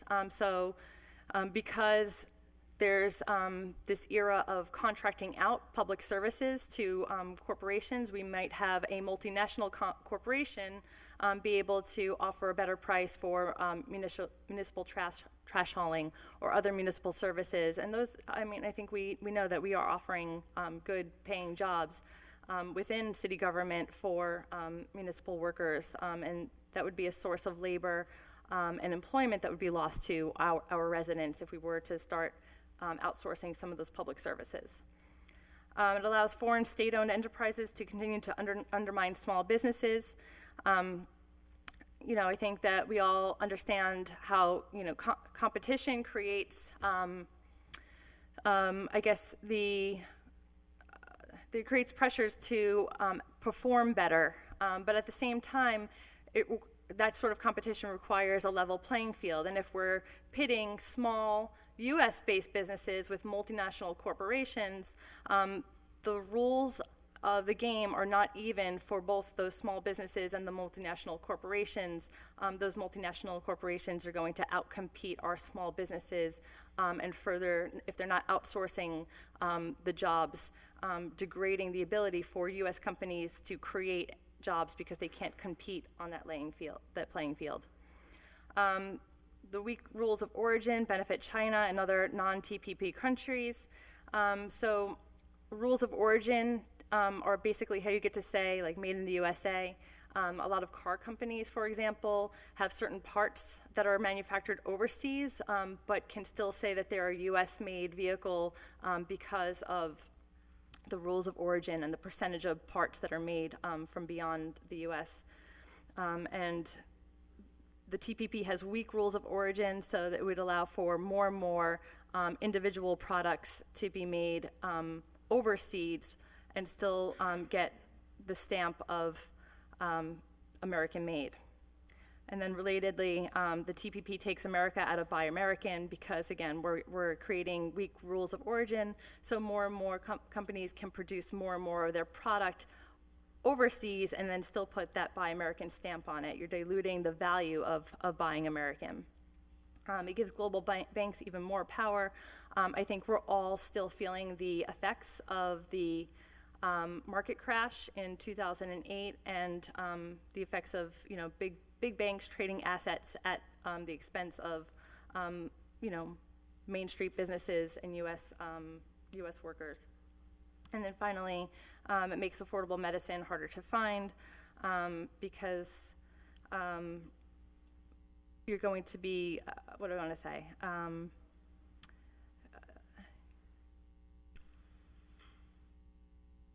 So I'm just going to read from here because this is the part that I know the least about. So it threatens access to affordable medicines because new monopoly rights for pharmaceutical companies would reduce the ability to create generics. And therefore, you'd have to buy the pharmaceutical grade drug.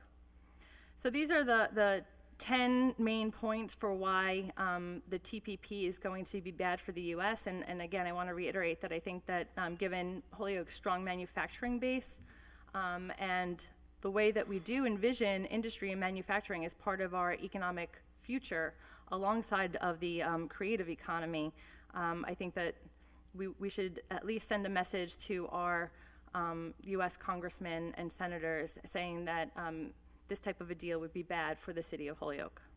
Thank you, Councilor. Do any members of the committee have a question for Councilor Lisi or want to make a general comment?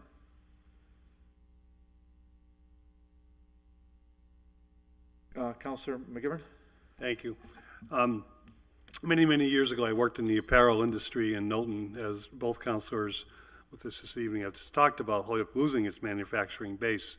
Not only did we see the paper industry go south, the textile industry followed it, and the textile industry that was existing in the South benefited.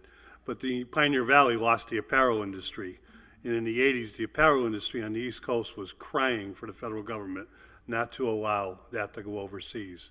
Not only did it, but it destroyed, something that was and used to be an American skill. When you see any type of garment that says made in the USA, it's the same thing as the car that, parts are made somewhere else and assembled in the USA. The label is placed on in the USA.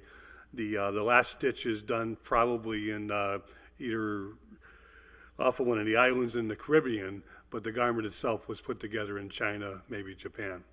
And it's a joke. So I do support what you're saying. I did want to hear from the speaker this evening, just to put some light on this, but I think anytime the federal government, and I doubt they're going to listen to us because they didn't listen to half the country in the 80s, and not only did apparel industry go overseas, but so did a lot of other industries follow.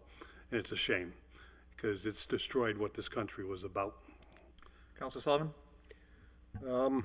Yeah, this was the only concern I had about the Oscar Lopez resolution, was that I don't feel that it's the Holyoke City Council's place to get tied up in all these resolutions regarding global politics, or even for that matter, affairs down in Washington, D.C., over which we will have absolutely no effect. And we have a lot of other, when we talk about the strong manufacturing base that we used to have in Holyoke, to Councilor McGivern's point, our problem was our whole manufacturing base was based on two industries. A fine writing paper, which has disappeared with the fax machine, did us in, not foreign competition. And the same, the textile industry moved to Arkansas and Alabama. So we've got issues that the city council should be addressing. What we're going to do, how we're going to work with the redevelopment authority, how we're going to work with the economic factors in Holyoke to bring jobs back to this city. And we've got to start focusing on that. And we're getting tied up too much in all these different resolutions over, which have no business, I feel, in front of the Holyoke City Council. Now, we got strong support, we had a huge turnout, and we have 50% of our population in Hispanic. Now, so I went along with an exception on this one, but now we're seeing stuff coming up that are affairs of Washington. The unions have millions and millions of members, and if they haven't been able to affect a change on this, I don't think the 15 voices of the Holyoke City Council, we're wasting our time on this kind of stuff. I appreciate your passion for it, but I think we've got to avoid our city council getting tied up in these kind of affairs. Councilor Tomlin?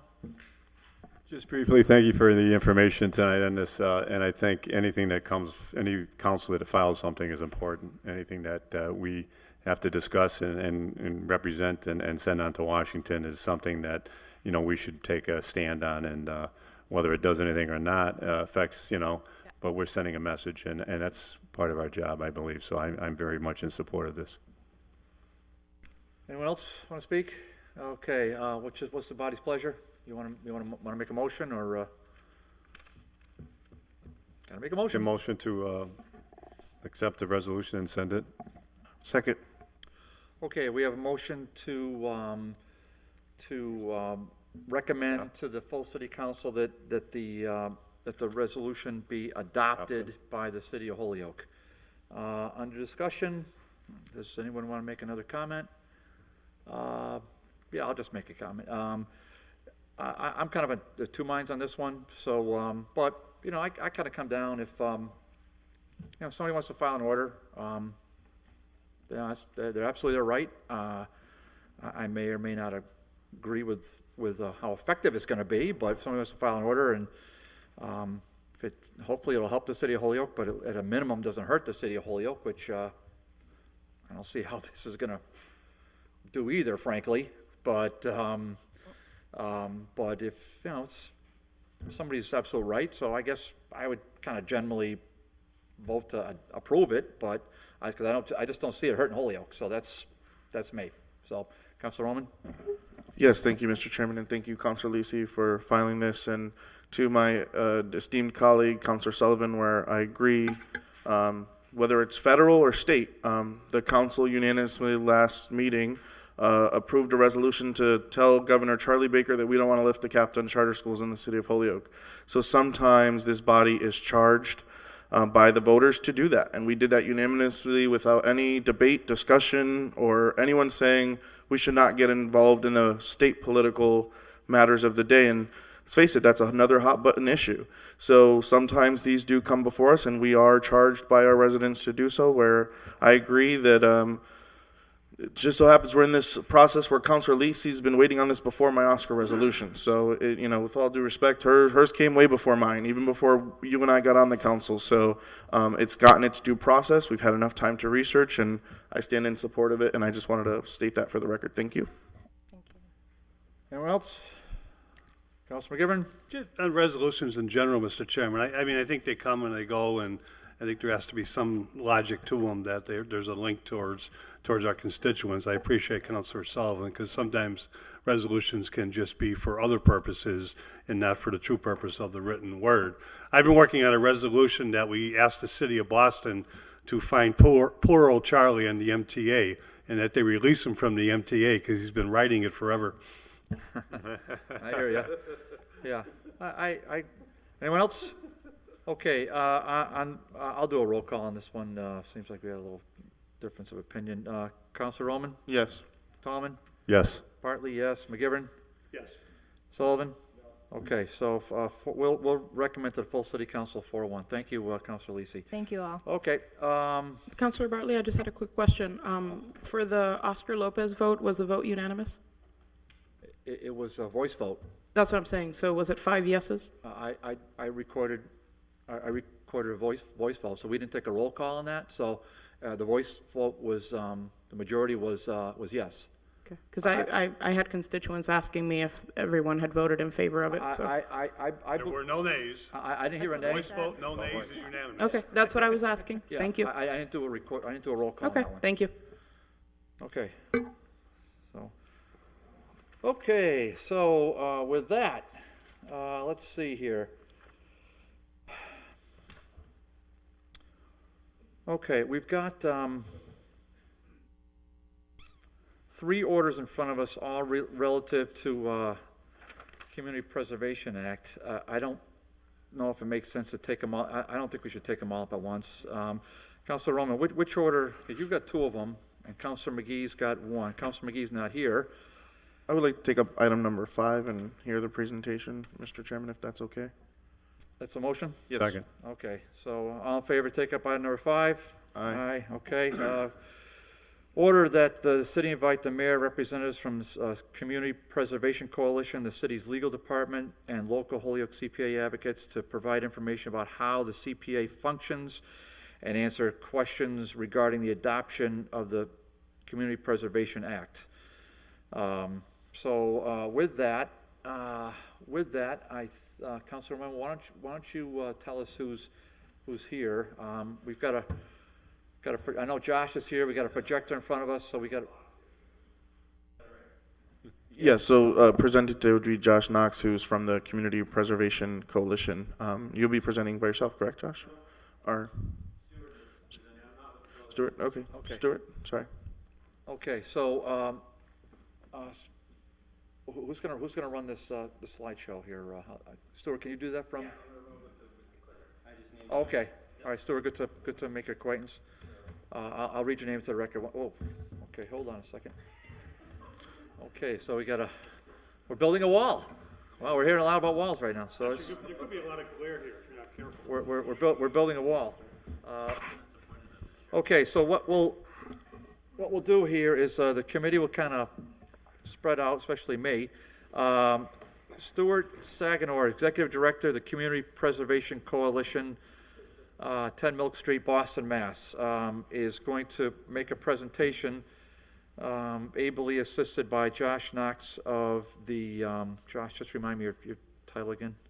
Superintendent, Trustees of Reservations. Okay, so Josh Knox, Superintendent of the Trustees of the Reservations. Okay, so I'll put that down. Okay, Stuart, and why don't we, Stuart and Josh, why don't you kind of give us a general, before we get into this, the general presentation here. What are we going to see? Sure. I prepared so we're going to read on the screen. Yep. Go up there and speak to that microphone. No. Well, you tell me whatever you want to do to make it easy for you. You don't have to ping pong back and forth. Is that mic working, Joe? Okay. Yeah. Okay. Well, that way you can look at the screen and me at the same time. And he's happy there. Is that okay? He's happy. Okay. Then you don't have to ping pong He's back happy. and We're forth. happy. So I thought I'd give you a little perspective on CPA. I have a presentation which we're going to keep under 15 minutes. I promised Councilor Bartley that we do that, which gives you a little perspective on CPA statewide and the mechanics of it and how it works to get it on the ballot. Also gives you some examples of what CPA funding can be used for, and then goes into the specifics of exactly what it would mean for your city in terms of the cost to the average taxpayer, how much revenue the city could generate, and the specific exemptions that might be available as well. So while Josh is getting it up on the screen, I'll tell you that I am the director of an organization in Boston called the Community Preservation Coalition. We are a nonprofit of housing organizations, historic preservation organizations, and historic preservation organizations and open space organizations that have been working on CPA for probably about 25 years. But since 2000, when Governor Cellucci signed the act into law, we have formed a nonprofit in Boston that helps communities understand CPA and adopt it, and then go through different trainings to get them up and rolling for it. Josh, do you need my assistance, or you're good? Okay.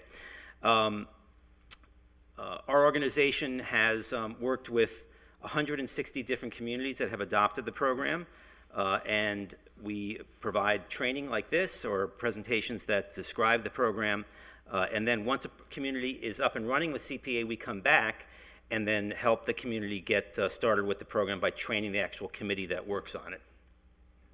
Perfect. Good job, Josh. All right. So there's the folks that sit on our steering committee in Boston that run the operation of the coalition.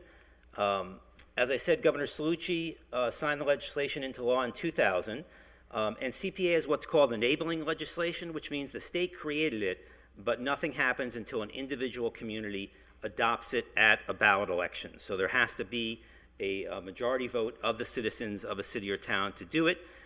If your community was interested in CPA and put it on the ballot, you would have to vote at the next regularly scheduled state or city election, which would be in the fall of 2016, the presidential ballot.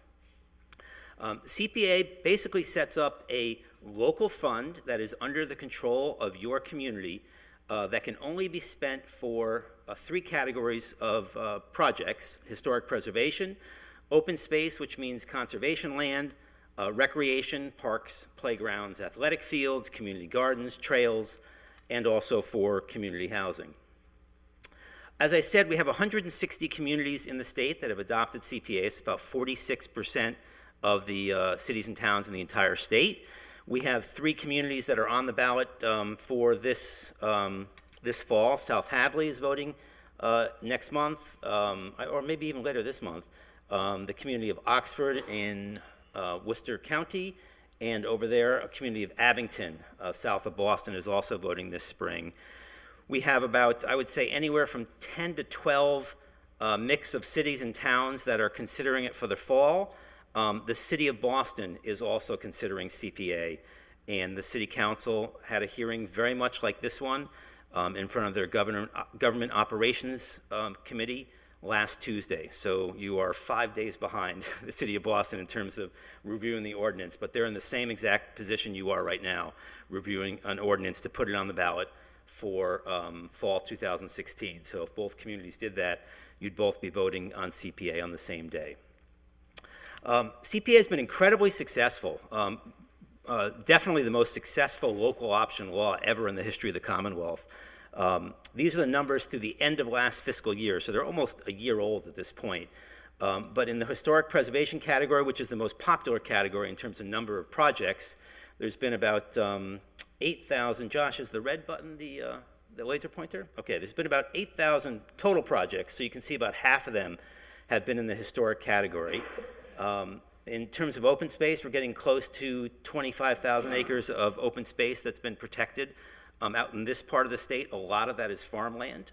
Hadley leads the way with 2,400 acres of farmland that's been protected with CPA, both within the program and also on their own. Outdoor recreation is the hottest category right now. Some changes were made to the law in 2012, which made the program a lot more useful for cities. Up until that point, it was a little difficult for a lot of cities to adopt CPA, so we didn't have as much participation as we'd like to have seen. The legislature came up with a bunch of changes that made it more attractive to cities. One of the changes was allowing communities to rehabilitate their existing parks, playgrounds, and athletic fields. Before then, you could build new parks, playgrounds, and athletic fields, but you couldn't fix up the ones you had. And of course, most cities would like to fix up the ones they have. There usually isn't a lot of extra money for capital for investing in your parks, playgrounds, and athletic fields. A lot of them are in poor shape in cities across the Commonwealth, and there's just not a lot of funding for that. So that change has drawn a lot of interest in CPA. A few other changes were made as well, and that has been very well received. We've had, I think, 7 cities adopt CPA just since that change in 2012. Including Fall River and New Bedford adopted recently. Somerville, Salem, Beverly, Malden, and Medford just adopted this past fall. So cities sort of are where the action is right now for CPA, and that outdoor recreation change is one of the reasons. And then probably with the next round of data that comes out, we'll be up over 10,000 units of community housing that's been created. So when you add it all up, the local funding plus the matching money that comes in annually from the state, which I'll talk about in a second, it's up over $1.6 billion since 2001. So once a community passes CPA at the ballot, the city council passes an ordinance to create a community preservation committee.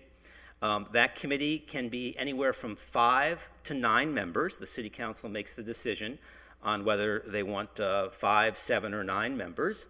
The statute dictates that you have to have a representative from each of these 5 committees, and those are sort of the different programmatic areas of CPA, so it makes sense that someone would be from the Recreation Board and the Housing Authority and the CONSCOM and the Historic Commission, et cetera. And then the City Council decides how they want to use the 4 additional slots. We have some communities that elect those 4 additional slots. Northampton, for example, elects their at-large members. I think we have about 9 or 10 communities across the state that elect them. More popularly, either the mayor or the city council or a combination of the mayor and city council make the appointments from community members at large who don't sit on other boards. That's usually what's reserved for sort of community at large members to the committee.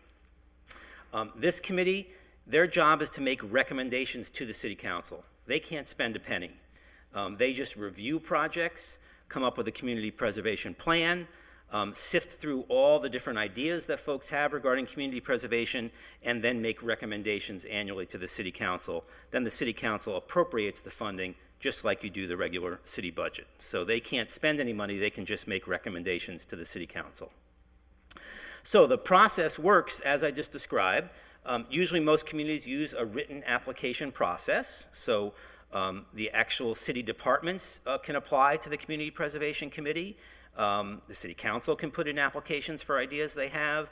The mayor, the different departments, community members at large, nonprofit groups, anyone who has an idea. This is sort of an opportunity for the community to think big, you know, to come up with ideas for things that would just never fit in the regular budget. You know, to dream about things that you could do in your city that have not had funding for quite a while. So it's really a quality of life program. It's not for, you know, the nitty-gritty municipal infrastructure like public works projects or police or fire. That comes out of the regular budget. This is for quality of life issues. So really, we see applications coming in from all over the city. The Community Preservation Committee reviews those, has a public hearing, gets input from the community, makes a recommendation of lists of projects to the City Council, and then the City Council votes on those projects and appropriates the funding or decides not to appropriate the funding for those projects.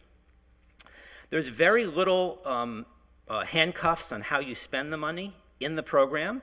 The only guidance that the state provides is they do require you to either spend or put in a reserve account 10% of your annual revenue for each of the 3 areas. So at a minimum, you have to put 10% away in your housing account each year, 10% in open space and recreation, 10% in historic. The balance of the funding you can spend any way you want. And you don't have to spend the money each year. We have a lot of communities that save up the funding for particular areas. If you spend more than 10% in each area, that's fine. If you don't, you just put it in a reserve account. Yeah, Josh? Just to clarify, any way you want within those 3 areas. Not any way you want, like, paving in front of my house. Oh, no, right. The balance is within those 3 areas. It is a restricted account. Stuart, so he's not, just repeat his question Yeah. and then just answer it, okay? Gotcha, 'Cause you're he's not on mic. microphone. So Josh asked, the balance of the money, how can that be spent? And it's any way you want for these purposes. No CPA money can be spent on anything but housing, historic preservation, open space, and recreation. So you have complete decision-making power on how this other money gets allocated. So you can say, in other words, you could spend, this is an optional category. Most communities set aside a little bit of money to administer the program with the Community Preservation Committee. That's an optional amount. Let's say you did set aside that 5%. So what it's saying is you could spend up to 75% on any one category. In Cambridge, they put 75% for housing because housing is so expensive there. That's what they feel is their most critical need. I come from a rural community north of Boston. We probably spend about 75% on open space. We never met a piece of open space we didn't want to buy in my community. You go down to Plymouth on the South Shore, it's all about historic preservation. They probably spend 75% on historic preservation. Most other communities mix it up, and it's amazing how much it comes back to equal, sort of a third, a third, a third. If you add it up, roll it out throughout the state, it's very close to equal. But on an annual basis, you decide how much you want to spend in each category. There's really no rules about that. from the state beyond this 10, 10, and 10. So what can you do with CPA funds? Like I said, there's been 8,100 different projects, and the variety is incredible. In the historic preservation category, probably the most popular thing to do is to rehabilitate historic buildings. This is Gloucester City Hall, which they completely redid the exterior. And by the way, now that I see these spectacular murals in here, on the inside of Gloucester City Hall, they also restored all their WPA murals that are inside their building. So it can be used not only on buildings, but documents and artifacts as well. You can do top to bottom rehabilitations or just individual pieces of buildings. This is actually the largest CPA project ever, a $15 million rehabilitation of Needham City Hall. You can convert unused municipal buildings into other uses. This is an abandoned library that the town didn't need anymore on the South Shore, which they turned into affordable housing. This is an old city hall that was turned into an arts center, and that's a shoe manufacturing building that was turned into affordable housing down in Middleborough. You can provide funding to nonprofit groups that own buildings in town that are key cultural and institutions in town. You might recognize the Academy of Music in Northampton. That whole facade right there on the main street, a kind of an iconic building in town, was redone with CPA funding. In exchange, the city received a preservation restriction on that building, which means that building will stay looking terrific and historic right in the center of town. The city now has a real property interest in that building in terms of that preservation restriction. This is in Westfield, actually. This is Westfield, known as the Whip City. That's a former, I think they still make whips in that building, one of the last surviving whip factories, and they're also putting a museum on the history of whip manufacturing in the city of Westfield, and the city put some money into preserving that whip factory. We can also, as I said, do historic documents. That's actually the town clerk in my town, showing some of the historic documents that were restored. We've had 3 copies of the Declaration of Independence in different town vaults that have been restored with CPA funding as well. The open space and recreation category, as I mentioned, is pretty popular right now, particularly in cities. You can acquire conservation land, but which is possible also in Holyoke as well. But a lot of cities, as I said, are really interested in rehabilitating parks, playgrounds, and athletic fields, which is possible with CPA money, which is very popular actually all over the state. There's also a lot of rail trail work that's been done with CPA, particularly out in the Northampton area and north of Boston. This is a terrific pocket park in Weymouth, a city on the South Shore. The reason I mention it is they actually tore down a dilapidated old city garage building. They used CPA money to tear it down. As long as you're then putting open space in terms of a park there, you can use CPA money to tear down a dilapidated building and then build a park. So they use CPA money to tear down the building, remediate the site, and then build a wonderful park along the Herring River there. Little pocket parks, in areas in town that are underserved with parks can also be constructed. Skateboard parks are pretty hot right now. And community gardens as well. We've had a lot of activity in that area. In the housing category, you can do a lot of different things rather than just the traditional building of new housing. You can create housing for different categories. We've had many different communities that have created housing for veterans. As I mentioned, you can take historic buildings or really any kind of building and convert it into housing. This was an abandoned nursing home in North Andover. This is a old shovel manufacturing facility down in Easton, the Ames Shovel Factory, that was converted into community housing and also market rate housing. This was both affordable and market rate together.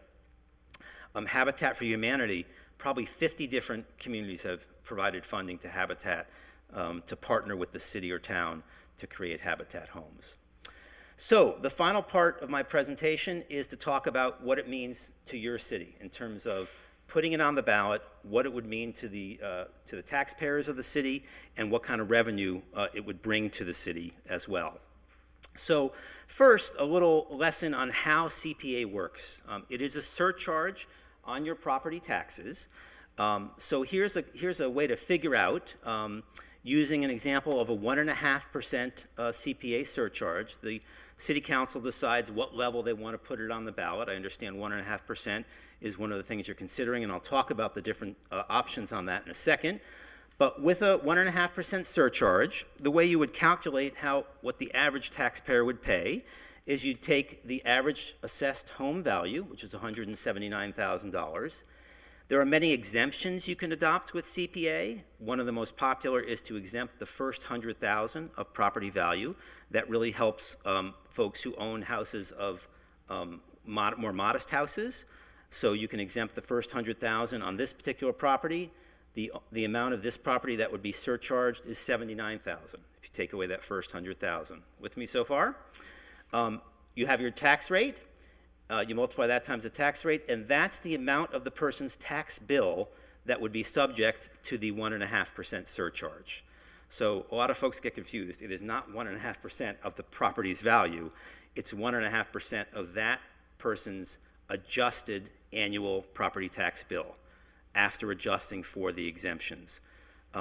Another one of the exemptions you can adopt is to exempt low and moderate income folks, low income and moderate income seniors, which is a very popular exemption, which we would recommend that you do, and then they are completely exempt. Another exemption which we also recommend is the first $100,000 of commercial property, because that really helps small businesses and individual businesses. So those are the three most popular exemptions. First $100,000 of residential property, first $100,000 of commercial property, and also the low and moderate income. So in this particular example, the average taxpayer in Holyoke would pay $23 into the Community Preservation Fund per year. Folks who owned a house valued at higher than that would pay a little more. Folks who owned a house valued at less would pay less. And if you were low or moderate income, you wouldn't pay anything at all if you were qualified. So the excitement about CPA is the money that comes from the statewide trust fund, which is distributed annually on November 15th every year. That's really the engine that makes CPA go. It's why 160 communities have decided to adopt CPA. It does happen every year. It is not subject to appropriation by the legislature. It's not something that the legislature puts in their budget and can do one year and take away the next year. It's part of the statute. It comes from a fee that is collected at the Registry of Deeds every year. Part of the fee when folks register properties and register documents at the registry, part of that fee goes directly into a trust fund at the Department of Revenue. And statutorily, the only thing the state can do with that funding is provide a match to CPA communities. It does go up and down because the real estate market goes up and down. Its low was about $25 million during the recession in terms of annual income to the trust fund. The high back in the go-go market of the real estate market in 2003 was about $53 million. It's inching up toward about 30. We're coming off that low. It's actually trending up these days. When it was real low, about 4 years ago, we talked to the state about providing additional funding, and they really wanted more cities in CPA. So when that legislation passed in 2012 that provided more incentives to cities, then the state began kicking in on an annual basis more funding to the trust fund to pay for those additional cities that were adopting CPA. So for 3 years in a row, they have transferred money into the trust fund on top of the Registry of Deeds funding. It was $25 million additional in 2013, and $11.4 million in 2014, $10 million in 2015, and Governor Baker put $10 million in his budget this year. We'll have to see what happens in the House and Senate, but I think we'll probably be okay with that. So it's added up to $46.5 million so far of additional money that's been transferred on top of the Registry of Deeds funding. So with those two funding sources, last year every community in the program received a 29% match, so basically a 30% match, meaning if you raised $1 million from the CPA program, that community got a $300,000 check from the trust fund on November 15th. So what would it mean here in your community? Well, at a 1.5% surcharge with those three exemptions that I talked about, first 100,000 residential, commercial and low, moderate income exemptions, and first 100,000 commercial, you would generate about $460,000 for your local CPA fund from the local portion. from the 1.5% surcharge. Can't say what the match would be going forward, but if you had been in the program on November 15th of last year, you would have received 29.7% of that total, or $136,000 from the state trust fund, for a total CPA revenue of about $600,000 for your program. And obviously, as your tax base goes up each year through new growth and those sort of things, that will go up as well. And hopefully, as the trust fund goes up, that number will go up as well. So, as you consider, what might be an appropriate surcharge for Holyoke, I wanted to share some information for you because 1.5% has actually been what most communities have been doing recently. That's what that's what Fall River and New Bedford and Somerville, most communities have been looking at 1.5%. It's sort of halfway between 0 and 3. It seems very reasonable, and it must seem very reasonable to voters as well, because the success ratio of ballot elections of communities that try 1.5% far exceeds any other potential surcharge that communities have tried. There have been 39 communities that have put a 1.5% surcharge on the ballot, and 32 of them have passed. So it's only failed 7 times, as opposed to the success ratio, which is in the low to mid 50s for the other surcharges. So you can see at any level, CPA passes more than it fails. It's a very popular program, and we've actually never had a community revoke the act either. The 160 communities that have adopted it are all still in the program. Not one community has left. Once communities get it, they're really very happy with it, and we have not seen anyone leave the program. So that's a recommendation that we've been making to almost everyone that's been looking at CPA, and most of the communities that have been voting on it in the past few years have been looking at a 1.5% surcharge. So, in summary, hopefully I hit your time frame well. It does provide, obviously, a steady source of funds every year for those 4 CPA areas. It does bring in extra money from the trust fund, which basically that means any project you're doing in the city, you're getting a 30% discount or a 40% discount if the trust fund goes up, a 25% discount. So it's a nice return on your investment every year that makes projects that much more affordable for the community. It provides tremendous leverage for other state, federal grants and private funding. I'll tell you one quick story about that.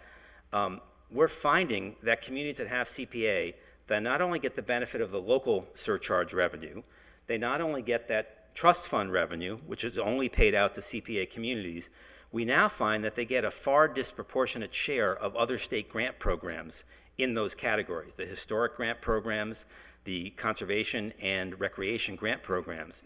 Those grant programs from the state are all matching grant programs, meaning the cities or towns have to come up with usually the other half of the funding, and it's the CPA communities that have the match readily available to them. We've had communities that don't have CPA that have to pass on their grants because they don't have the matching. They don't have the other half of the funding. So we see when the grants come out 2 years ago for the land grant program, which provides funding to acquire conservation and recreation land, there were 19 grants. 13 of them went to CPA communities. And remember, we only have less than half the communities in the state because those are the communities that had the matching money available.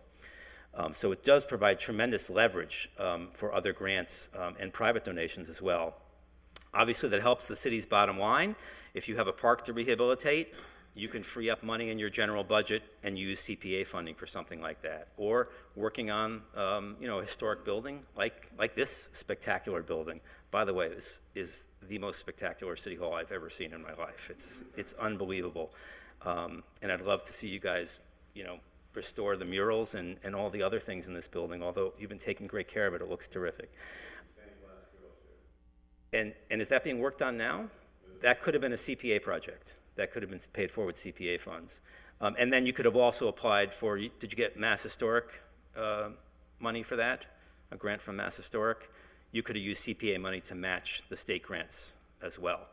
So, and all these projects, are usually construction projects. CPA usually creates local jobs because we're constructing affordable housing, constructing parks, rehabilitating historic buildings, providing, work rehabilitating documents and artifacts and things like that. So it really does create great economic activity A lot of communities, Northampton's very happy with all the things they've done downtown to keep their downtown looking terrific, with restoring historic buildings down there and bringing people downtown. So it really can create economic activity as well and bringing people back to the inner core. So that's an abbreviated version of what we normally talk about with CPA, and I'm happy to answer any questions that you have. And we also I brought a handout that sort of describes what I talked about, including the statistics I talked about, and I believe Josh and his other group has brought some other information as well that they put together for you.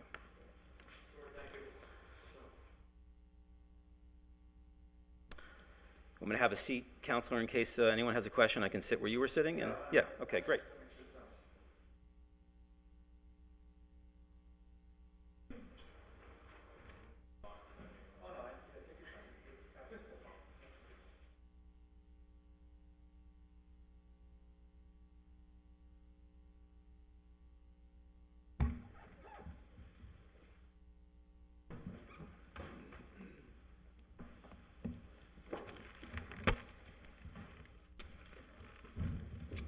Oh, don't want to lose you yet.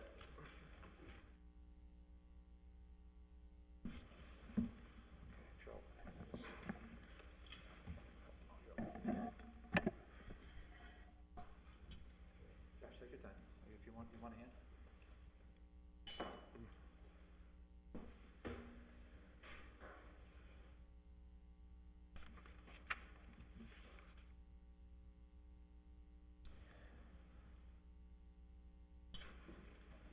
Joke or something, Joe? Can I plug this? Okay. Oh, no, we got enough history lessons. Okay.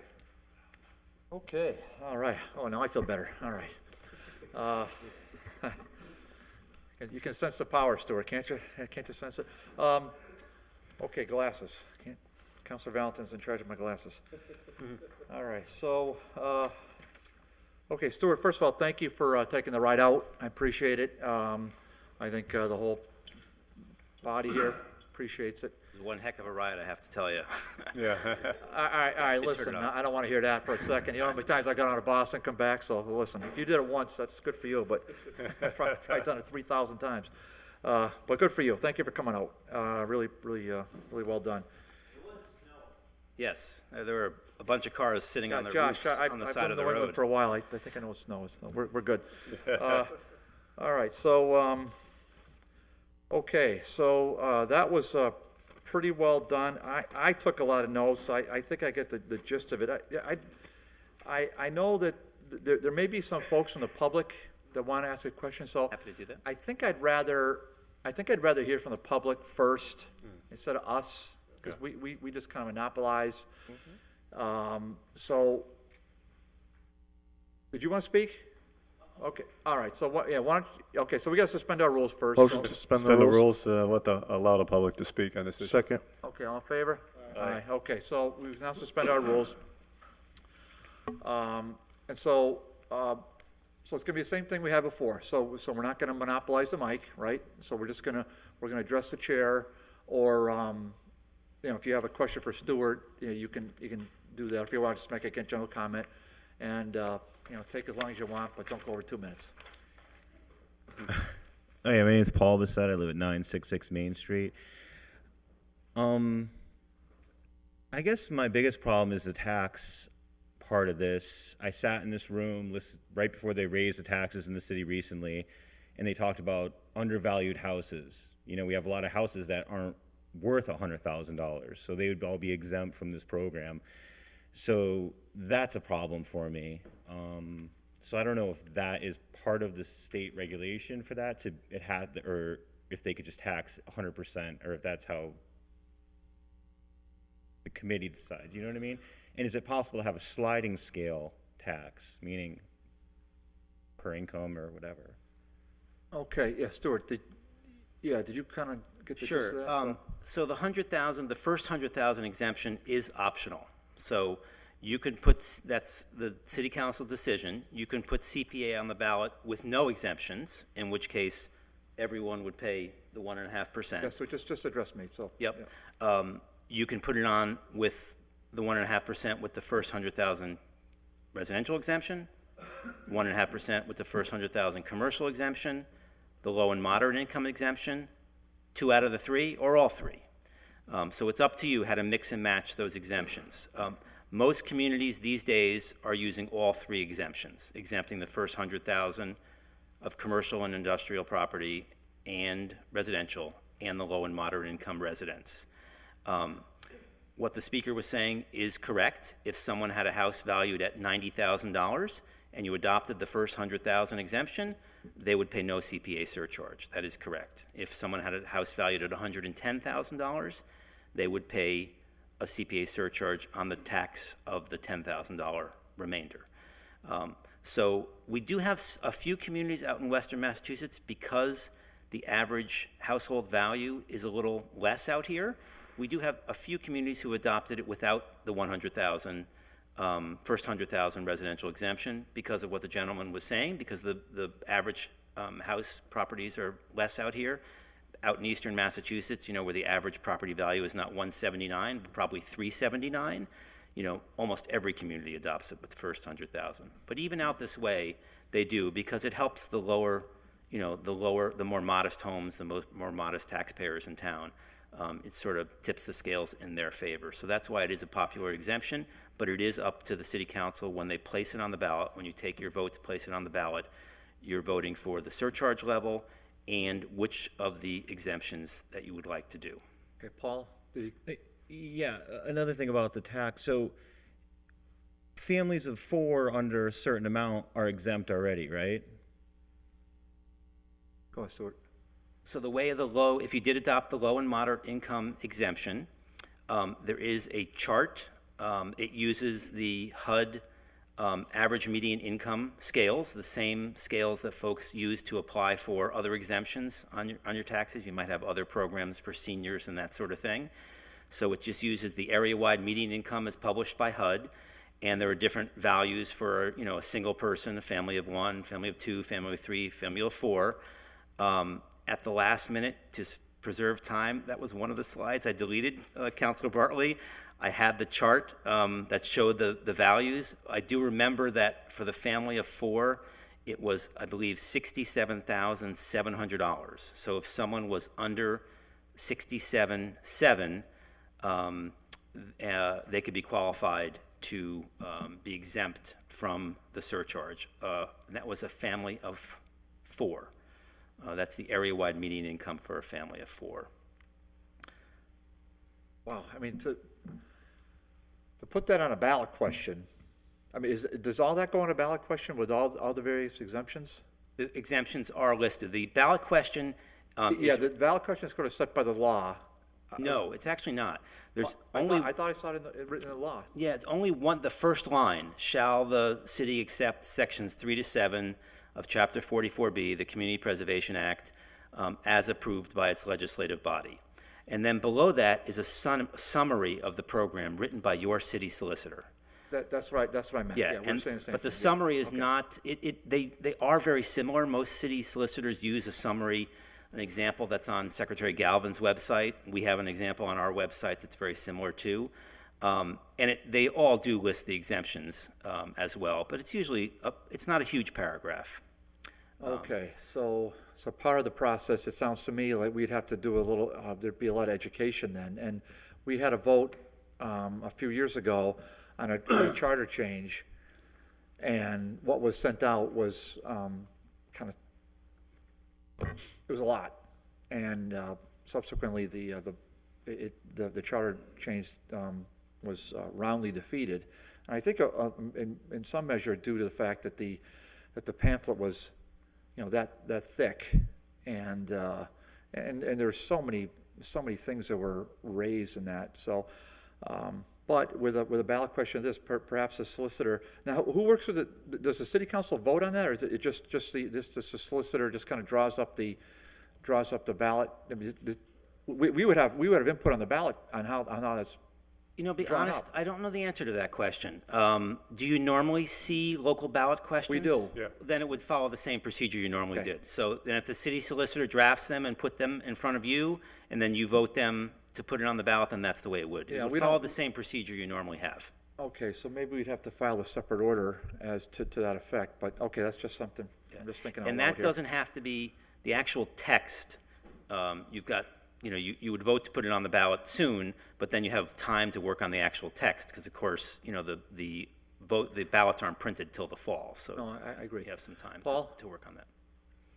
No, I mean, if the income already gives them the break, I just don't see any point of exempting the first 100,000. I think there's people that own 4 or 6 homes that are rental properties that they're paying the residential tax on, and they're making money on it, or the house is being paid for, and they're not living in those homes, so they're not going to be paying their fair share like me in a single family home that has no one helping me pay my mortgage,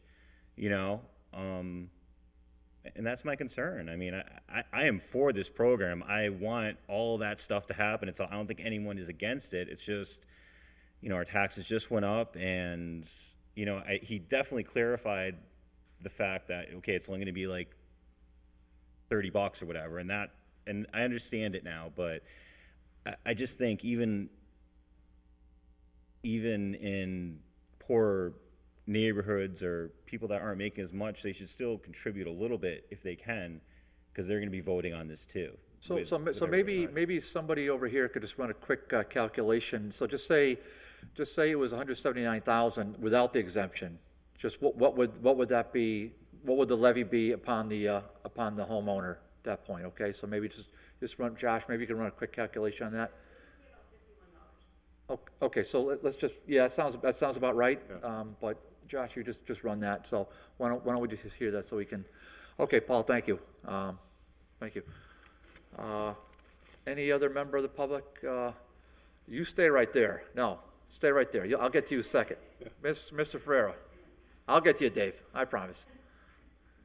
There'd be a trifecta if you go up here. Yeah. Go ahead. Thank you, Councilor Bartley. Jason, just your address, please, buddy. It is 6 Taylor Street in Thank Holyoke, you. Massachusetts. Thank you. So for those of you I haven't quartered at St. Jerome's or chased down on High Street, I support this measure, and I just want to give a couple of points as to why I think it's important. First is that our residents are already paying into this trust fund, and that money is being distributed to other communities. So it's kind of a chance for us to reap some of that money that we're already paying into. Another point that I think is important is some of these buildings that have been falling down recently, the Armory, the one right on High Street, next to Salsa Renge. These buildings cost a lot of money to take down, and I think this would be an opportunity for us to invest in some of our historic assets and, in the long term, really save some money. The cleanup cost, I think, of the building on High Street might have been, I think it's $1.4 million, is that right? I may be wrong by a little bit, but it's a lot of money, and it's really something that we can do to save the city and the taxpayers in the future. I think another important thing is that the city council is the one who controls the money. It comes down to you completely. I think that's an important thing because certainly you have a really good grasp as to what goes on in each of your individual neighborhoods in the citywide as well. And lastly, I really think that it'd be difficult for the Commonwealth to create a better mechanism for the city of Holyoke than the Community Preservation Act. It seems as if it's almost designed for Holyoke based on the assets that we have in the city. So I hope that that everybody will give it a strong consideration. Great, thanks so much. David, go ahead.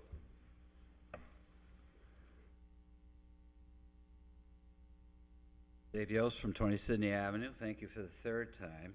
And I'd like to say I think it's a great program in itself. Thank you for the presentation on it. I like the idea of a local control, the independent board, and the council having a say over that. But my feeling is for Holyoke, we're not ready for this because we're at our legal limit now for taxes. And by having this, instead of being an alternative to it, kind of a way of going beyond that, I think we need to learn to live within our means as it is now. And once we do that, then I think we'll be ready for this. Thank you. Well, so Stuart, so he just referenced that we're at our levy limit. So we can't, we can't, what can we do in that case? So does CPA funds kind of ignore the levy limit, or how does that? Yeah, you basically have your regular city budget subject to the limits of Prop 2.5. CPA is a completely separate budget, so the two do not intersect in any way, shape, or form. So it doesn't matter where a community is on their levy with Prop 2.5. They could be way under their levy. They could have had an underride last year. They could be right at their capacity. That's the city budget that you work on for things like police and fire and streets and schools and that sort of thing. CPA is completely separate. You choose the level that you'd want to participate in the program. The larger participation you make, the larger matching money you get from the state. And that budget is a restricted budget, and it's spent on different things from their city budget. They don't mix in any way, shape, or form. That's why it's not part of your, tax base. It can't be spent on the same things that the regular city budget is. It's a surcharge on top of that, and it's completely separate. So it doesn't really matter where you are on your regular tax base. The money can't be mixed. They can't be spent on the same things. All right. Anyone else from the public? Oh, Josh, you had go ahead.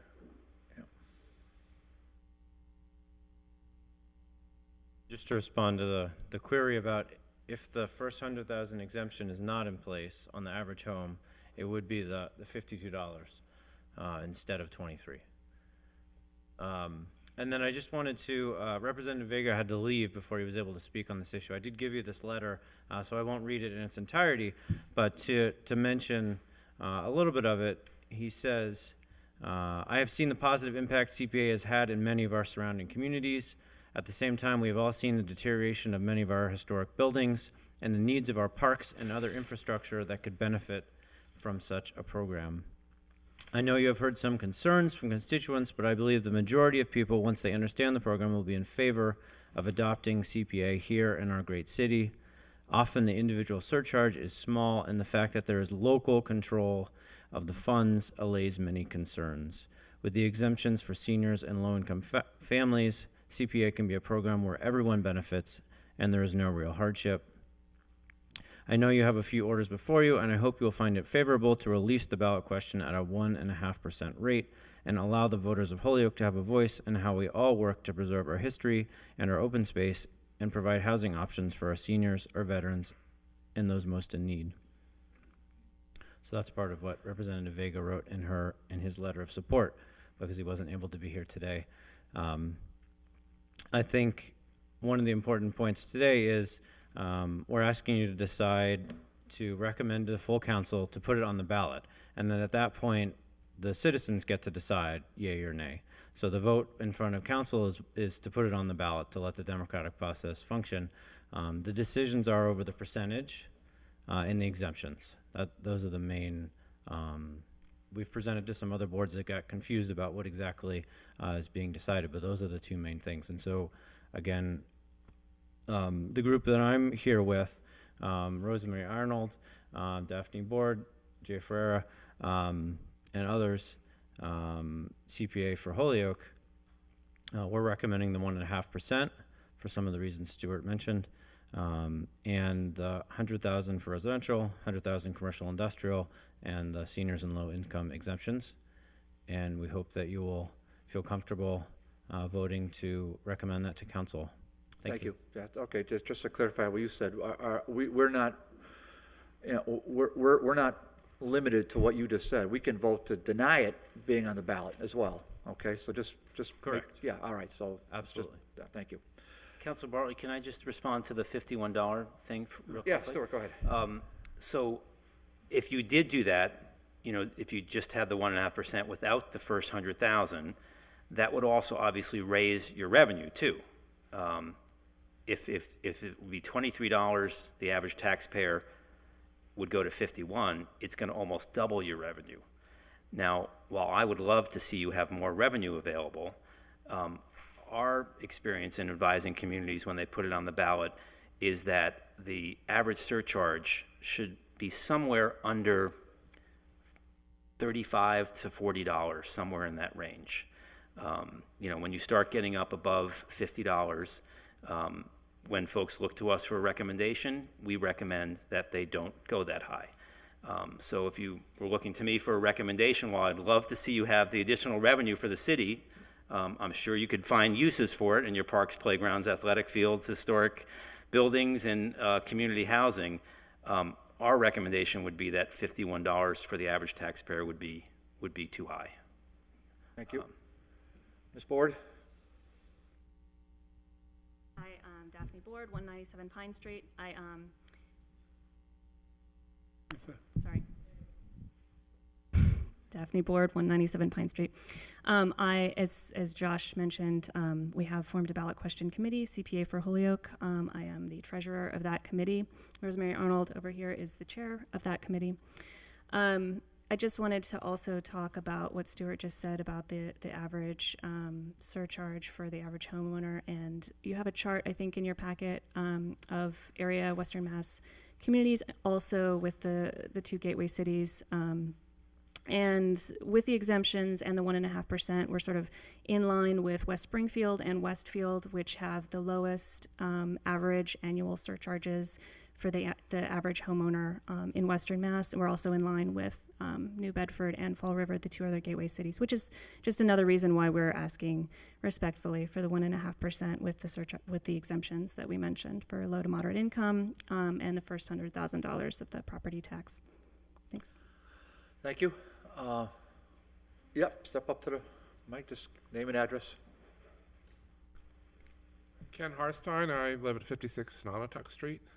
I just wanted to speak in favor of the exemption at the 100,000 or something close to that.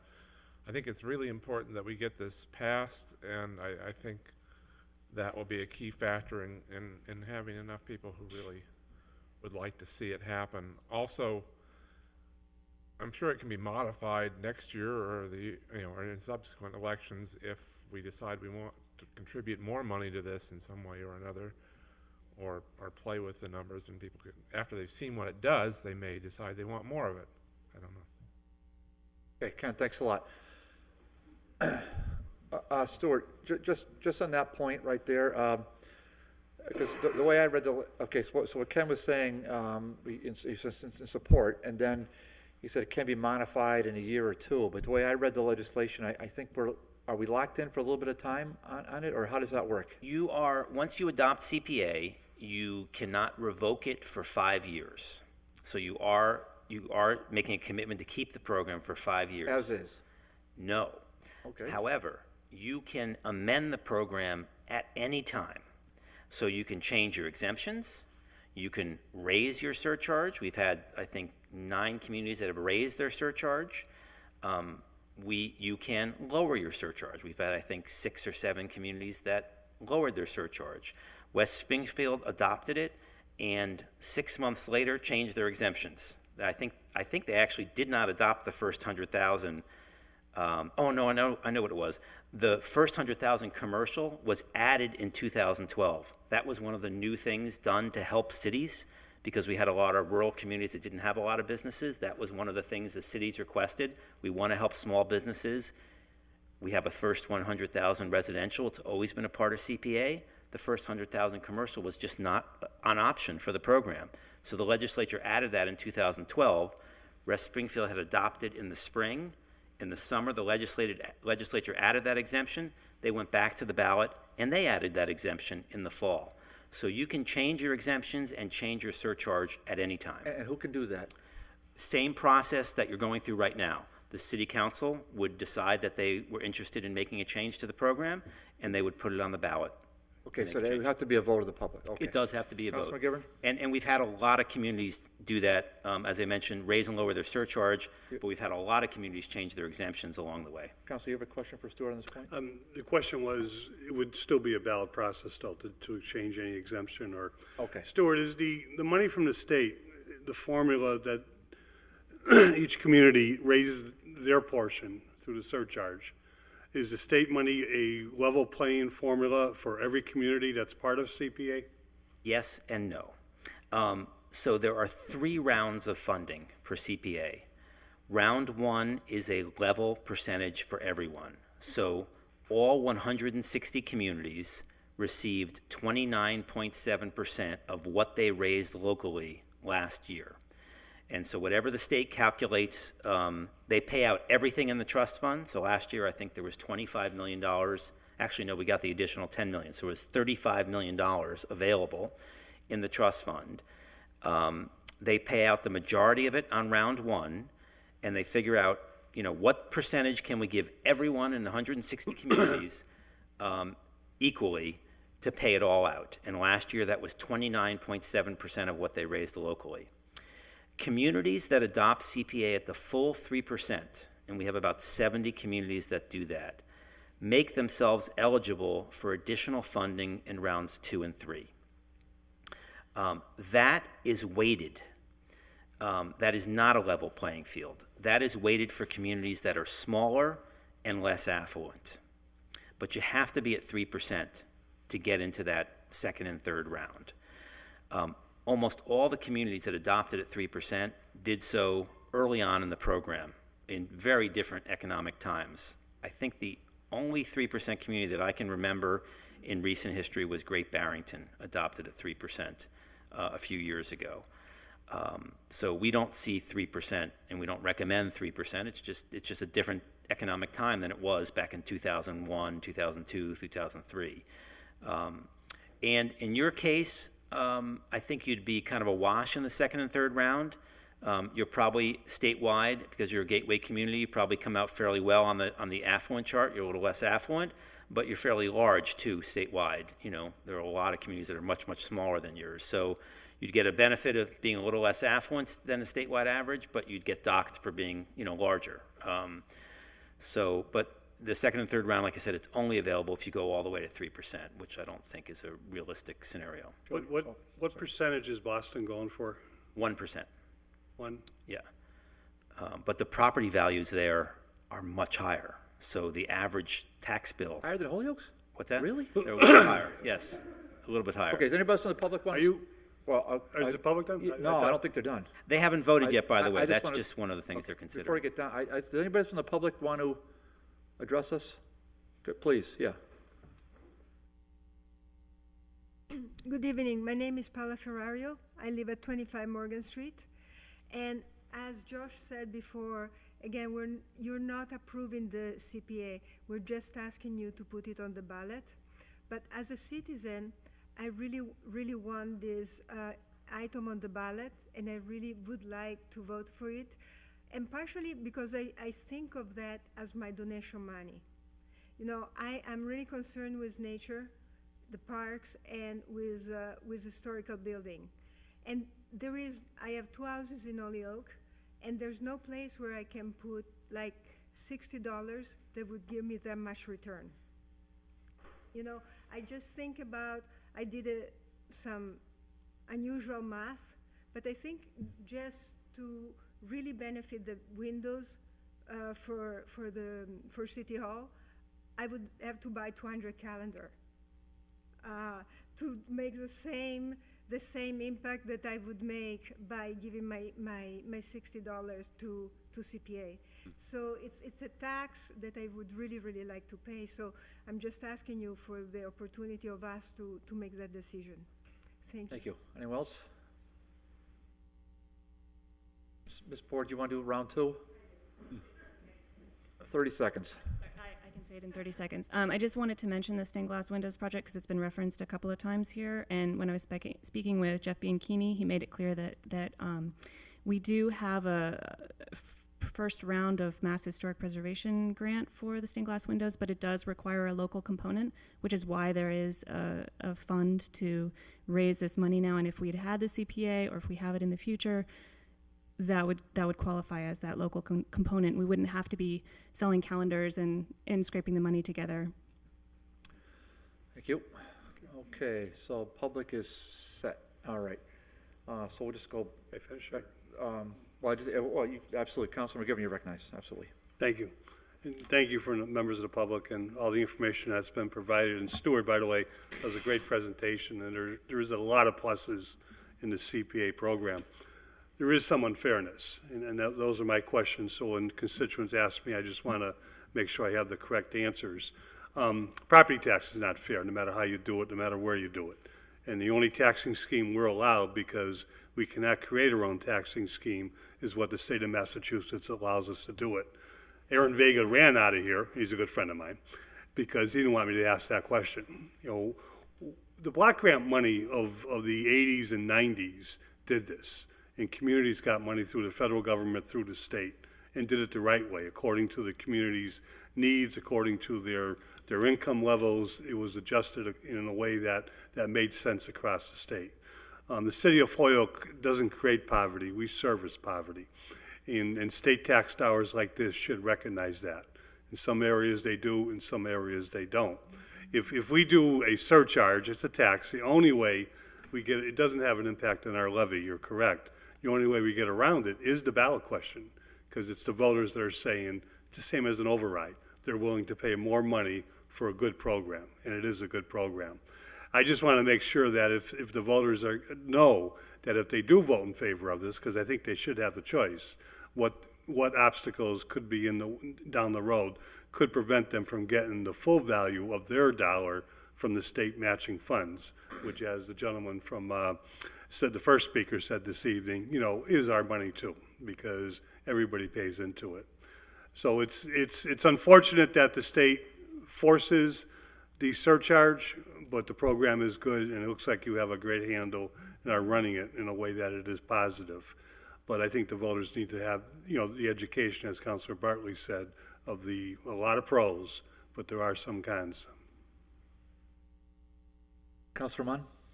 Yes, I would like to, again, thank you so much for coming down here. I filed this order, and it's a great conversation. Paul and his wife here are my constituents, and I've gotten this request from constituents on the other end. To me, being the counselor from Ward 2, and again, we talk about parks, you know, like Pulliat Pool or Valley Arena, or whether you're up the hill or wherever, our infrastructure, and where Councilor McGivern was right, the community block grant fund amount is decreasing every year. And this year, rightfully so, this council and body voted to remove money from our park section to pay for sidewalks because our infrastructure is on the fritz. And to me, this program offers those, besides historic preservation, which I completely agree with. The two components which I was excited about was around housing, being from a Latino and community that can face gentrification. It was exciting for me to see that, one. And two, from the parks perspective, to see that open space or open grass and open land was critical.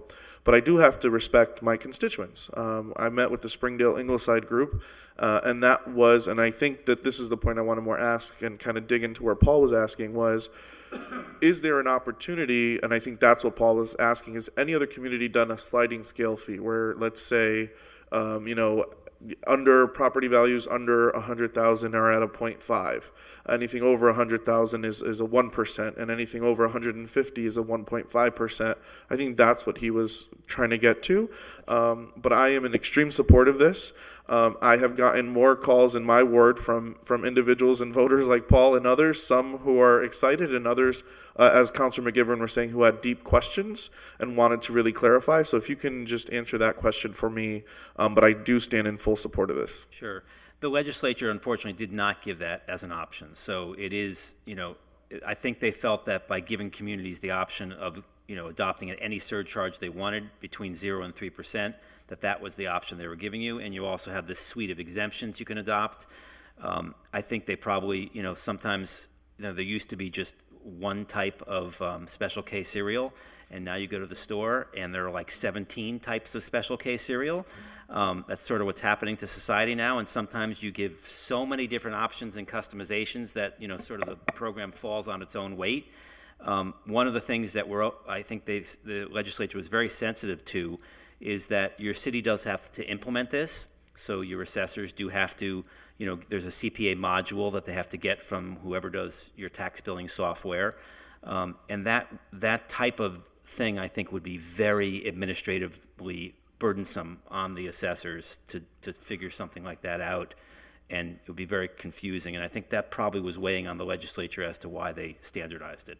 And thank you for clarifying that for me as well. And you know, the final point for me, Mr. Chairman, is that when we're talking about the 1.5%, and that's what I would advocate if we do have to go with a model, my colleagues to support today. And I know Council McGee has a few others. In hearing your presentation, that's what moved me. So I thank you for clarifying that. In seeing the potential for close to $500,000 for our community to have, and this was before I actually got on the council, but I remember hearing bond counsel here talking about in our community, where I agree with, he's my adopted dad, Dave Jose, where yes, we need to live within our means as far as a community, but the bond council made it very specific that we have to come up with revenue generating streams in this city to then support these types of things, because this is a perfect example to me for community block grant funding. There is no money allocated for parks, at least from the council's recommendation. But those parks are those are quality of life issues to those residents, or low to moderate income, or even historic preservation. I'm not thrilled that the Armory went down or the Essex building went down and we're losing these historical buildings. So for me, this is exactly what Bond Council was recommending, creating revenue generating streams like this one to be able to take care of those quality of life issues, as you stated, so that way we can invest in sidewalks and infrastructure on the general budget side. Thank you so much. Can I tell you a quick story about Bond Council? The city of Northampton went through the typical bond study from either Moody's or Standard & Poor's, and they were upgraded by not 1 point, but 2 grades. And there were 3 reasons. I don't know what reason 1 and 2 were because I didn't pay any attention to them, but the rating agency cited as reason 3 the Community Preservation Act, the fact that the city was able to successfully implement that program, and it showed a willingness on the part of the residents of the city to invest in their own city. In the interest of full disclosure, I said to you that no community had ever revoked CPA, which is correct. There have been 3 times that it's gone to the ballot where citizens have put it on the ballot to have it revoked. In Hingham many years ago, Sturbridge, and Northampton was one of those communities that voted on it. In all 3 cases, it was soundly defeated by anywhere from 70 to 80% yes to keep it. And this upgrade was after one of those votes in Northampton, and Bond Council was said, not only did you adopt CPA, but the citizens had an opportunity to get rid of the program if they didn't like it, and they voted like 79% to keep the program. And they had their bond rating upgraded 2 grades, and CPA was one of the reasons that Bond Council cited, which I had never thought of that as a benefit of the program, but it does show the bond rating agencies a willingness on the part of the residents to invest in their community. Councilor Valentine? Thank you. Thank you, Stuart, for the presentation. It was very helpful and very informative. And thank you for doing the drive from Boston on our wonderful snow day that was unexpected today. A couple of things. I've been a supporter of the Community Preservation Act since even before this conversation was happening, and I'm grateful to constituents such as Daphne Board, Susan Van Pelt, and others who are actually involved in the CPA for Holyoke group, who really brought this to my attention. I'm going to say over a year ago when we started to have the conversation. And since the beginning, I've understood that this would be a good thing for the city. And so I think that, getting a package today, which includes a letter of support from not only our state rep, Aaron Vega, but also from the Historical Commission, the Conservation Commission, just for folks at home that don't have this package in front of them. The Conservation Commission voted 5-1 in favor of endorsing, exploring this CPA for Holyoke, and also our mayor is in favor of it. He was here earlier tonight as well, but I think the messages that I've received are pretty clear that that this is something that we should explore, and the benefits, I think, really would outweigh the burdens that we might see. I'm definitely in favor of the exemptions that the group has been suggesting. I think that they're pretty fair. When people hear surcharge or hear tax or hear these types of words, obviously there's always some pushback. It wasn't that long ago that I proposed the local option meals tax here, and at first it was like, wait a minute, tax, what does this mean? And grateful that my colleagues voted in favor of it, and we now bring $500,000 of revenue into the city that were not there before. And so when you had the slide up with a number of almost the 600,000, it brought me back to that moment. So I think, like I said, I've been in favor of it since even before this conversation. I hope that the majority of my colleagues are on board with this, and as many of the speakers said, this isn't about us saying, yes, you need this to happen, but putting it on the ballot and allowing our constituents to have that say. So thank you for coming tonight and for the information. Councilor Tallman? Thank you, Stuart, for coming down for the very informative talk tonight, and I've been in favor of this since the beginning. I've talked to a couple residents about this beforehand, and you know, it's a tough sell because sometimes people look at it as a tax, you know, and you know, as Josie stated, you know, she brought that forward for the food tax and how much that brought into the city and how much this could help, because we definitely need help in our buildings. We need help in our parks, in open space, and actually housing would be huge. This would be a big help in our community. So the question I have, quick question. I know a lot of communities in this area have adopted it, but there's a couple like bordering Holyoke that haven't. Is there a reason why, or why have they ever thought of doing it, like Springfield, I think, Chicopee? Yeah, I mean, it's not for everyone. You know, there are 351 cities and towns in the state. I think we've had 220 some odd, you know, communities that have looked at it. 160 have passed, so it passes a lot more than it doesn't.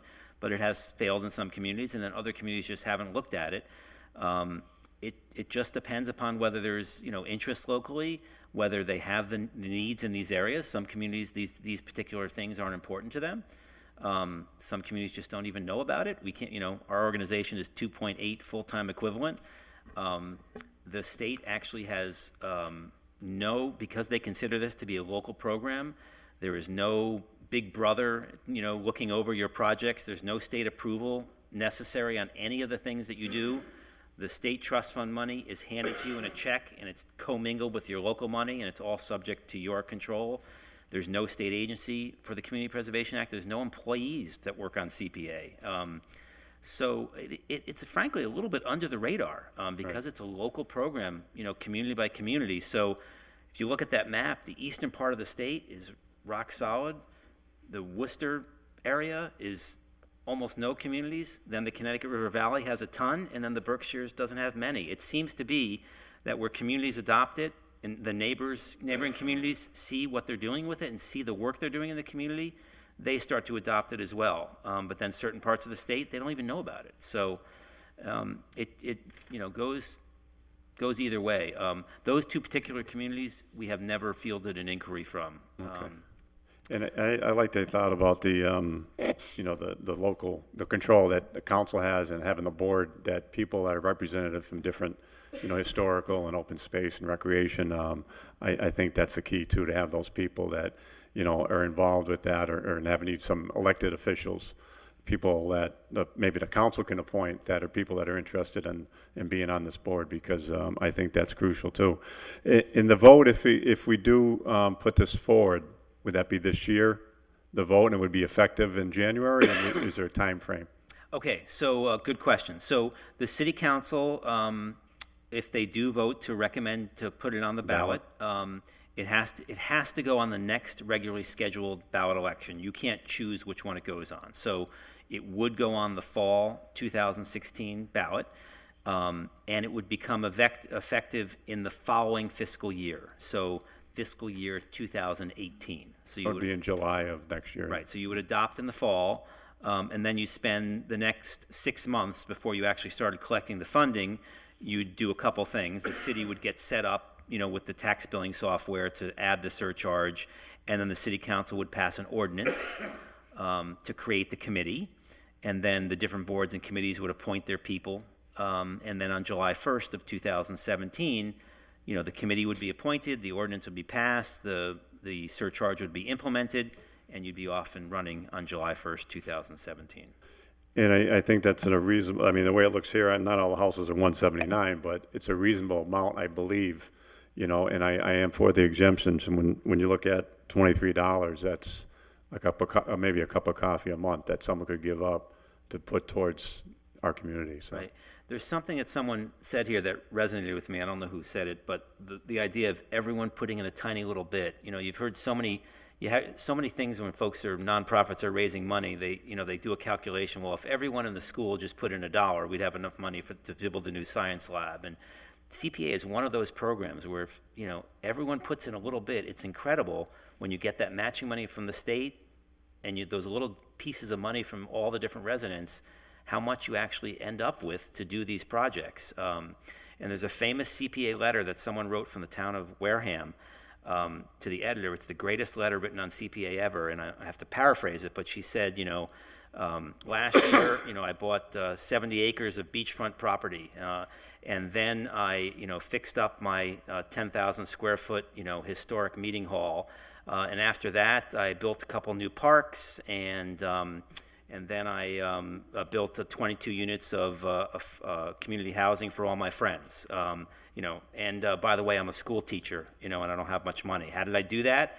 That's what my, $29 contributing to CPA paid for. Those are all the projects we did in Wareham because everyone else put in $29 too. So what you're saying does ring true. That's kind of the way it works. Yeah, thank you.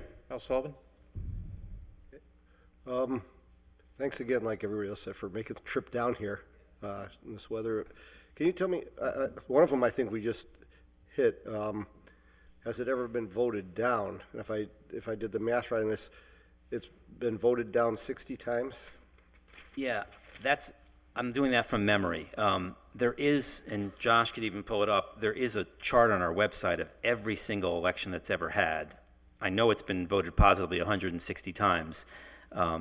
I'm guessing at the number of total votes. It's somewhere around 220 or so.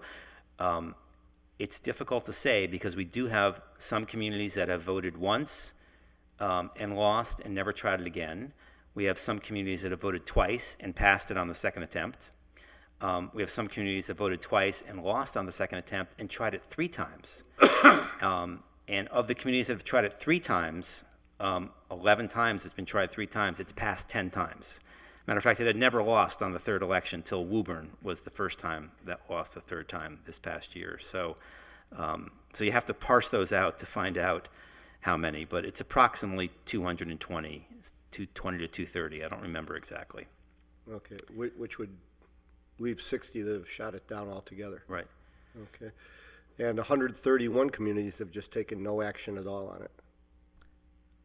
That would, if you figured it out, that would be right. Don't quote me on that number, though. But it's going to be in that ballpark. And you could look on our website. The chart is there with those exact numbers. Okay. So it's a trust fund. There's no way the state can end its funding of its share of it. The only way to do that is for the legislature to pass a law to amend that action. It's not a part of the budget. It's not something that they can do subject to appropriation. Any of these state grant programs, if they don't put money in the budget for that Mass Historic Grant Program next year, there's no Mass Historic Grant Program. This is not like that. The CPA Trust Fund is not a grant program. It's a statutory fee that is collected at the Registry of Deeds. So in order to change that, it would require a law passed by the legislature, House, Senate, signed by the governor. We now have, with 160 communities, we have a vast majority of legislators have at least one CPA community in the district. The chance of that happening are probably pretty slim. Okay, let me, I'll get, contrast, tell me how this is different from the Quinn bill, where we go ahead and start funding something, and then the state pulls out their share of it. I'm not familiar with what the Quinn bill is, I'm sorry. Well, the Quinn bill was some educational funding for the police in the state. So somebody here can correct me if I'm wrong, but the cities matched the funding for educational purposes, and then the state pulled out its share of the funding, and the cities were still stuck with their share of it. In some cases, as in Holyoke, we landed up taking over the state's share of it as well. But was the state share subject to being in the budget every year? It must have come out of the budget every year. They didn't have a dedicated off-budget funding source like CPA, I'm assuming. It was part of the budget every year, and they decided to stop funding it. Okay, without getting into the whole thing, the legislature never rescinded the law. The legislature just decided to stop funding that line item. So the law is still the law. Right, but it was a line item in the budget. That's right, it's a line Yeah. item in the body. Yeah, So the law was never changed. The law still exists, it's still current. The legislature decided sometime around 2007, 2008, under Governor Patrick, to no longer fund that portion. Right. I'm not familiar with that program, but that is not possible here because we are not a line item in the budget.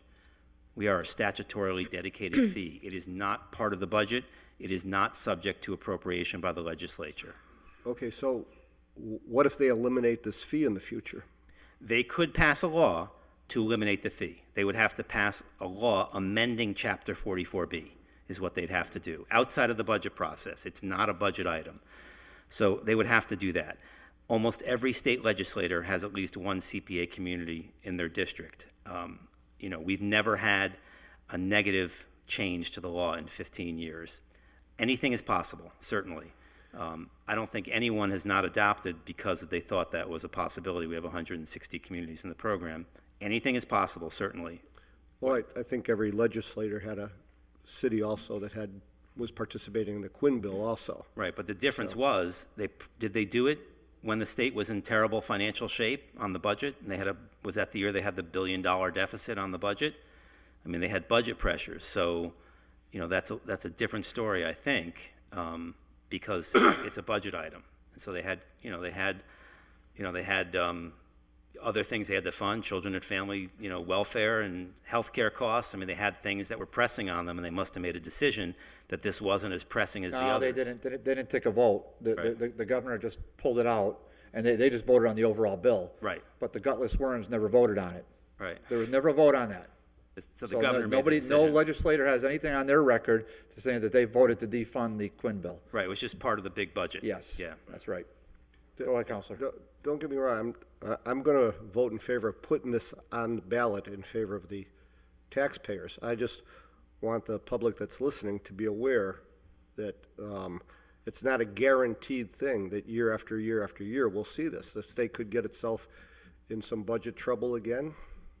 I wouldn't bet against that, and it could disappear. Right, but if the state got itself in budget trouble, this fee could not go to the state's budget. It could not go to help the state's budget. I understand that, but the fee could be eliminated. Yes, and the money could dry up. And like I said, anything is possible. And then what I would do is you'd call me back out here and you'd ask me for my recommendation, and I'd recommend that you revoke the program at that point, which would be your right, you see? So you have the control, to change your participation or revoke it at any time. That's not an argument I'd want to win. Right. But Yeah, no, I mean, it's not a drive I'd want to make either. That would be a terrible, But you just said we couldn't revoke it. We have it for 5 years, right? Within 5 years, you could not, right? That's right. So you can't revoke it within 5 years, Counselor. Okay. So go ahead, I'll go ahead. promise you this. Counselor Sullivan's got the floor. I'll Counselor- promise you this, that if that happens within 5 years, we will lobby the legislature to amend the law to take out the 5-year limit on revocation so you could revoke it earlier. I mean, that's how confident I am that that's not going to happen. But yes, it is, what you're asking is true. It is possible if the legislature made a specific law to amend Chapter 44B, they could end the collection of that surcharge money at the registry if they wanted to. Okay, so right now Boston hasn't voted on it. Correct. What would the entry of a city the size of Boston, would that be in any way detrimental to the smaller communities, or would it be beneficial, or would it have zero effect? Well, that's a yes and no question. So we've been attempting to ask the legislature to raise this fee at the Registry of Deeds. It's a $20 fee on most documents at the registry. It's the same $20 fee that Governor Cellucci signed in 2000. So we've lost about $8 to inflation. That fee has never been adjusted. So since 2007, we've been asking the legislature to consider adjusting that fee. They see the need to do that, and they love the program. but passing a fee increase at the legislature has been very difficult in these, in these situations. So what they've done instead is every year given us that surplus budget money instead. At some point, I think we'll be successful in raising that fee. Until then, it's been nice that the state has invested extra money in the trust fund. If Boston adopts CPA, because we all share the trust fund, the 160 communities share the trust fund, that's going to put a little more pressure on the trust fund. Absolutely. I mean, you adopting CPA is going to add a little bit to the trust fund take as well. But what it also does is it brings 28 of the most influential legislators in the State House who now are really going to care about CPA. So in many respects, I think Boston adopting is our best chance to finally get that bill passed to raise the trust fund fee. Because now we'll have the most powerful legislative delegation who are also going to be very interested in having that fee increased permanently. Until then, it's been nice that the legislature has seen the need to supplement the trust fund. And certainly if Boston passed, we're going to continue to push on that fee. And if they don't do it, then we'll ask for a little bit more money from the surplus funds to offset that, to exactly what you're talking about. Okay. So we're going to have a low income and then an exemption based on family size. How does that, how do you go about that? These individuals are going to have to go to the assessor's office, produce documentation of how many children they have or what the provide verification of income. It seems like a extra burden for the assessor's office. How do you go about administering something? So like that? the first 100,000 exemption is automatic. That's calculated by your tax billing software. The first 100,000 commercial is automatic. The low income and low and moderate income senior exemption is done by application, as you talked about. And it is a form that is filled out. The Department of Revenue has that form. You don't have to use DOR's form. You can use a local form. It has to collect substantially the same information. And folks do have to turn that in at the assessors. Two things about that.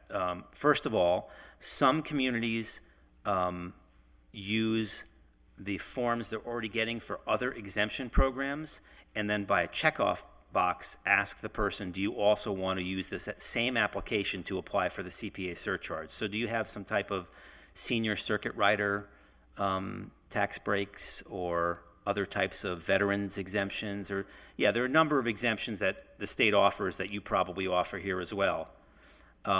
So I know a lot of our cities add the CPA rather than making them fill out a separate application.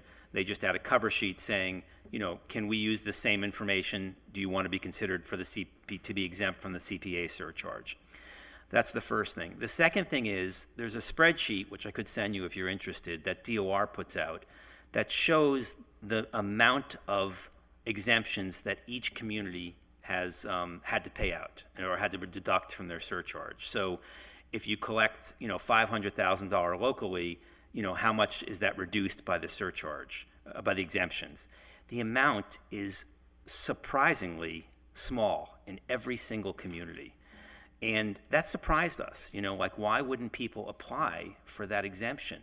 And in talking to the communities and talking to the assessors, who really would know why people aren't applying, what they told us over and over again was the amount is so small that people are willing, they know what it's going for. People are willing to pay taxes if they know it's going for. They're not really too excited about paying taxes when it disappears into that big government black hole.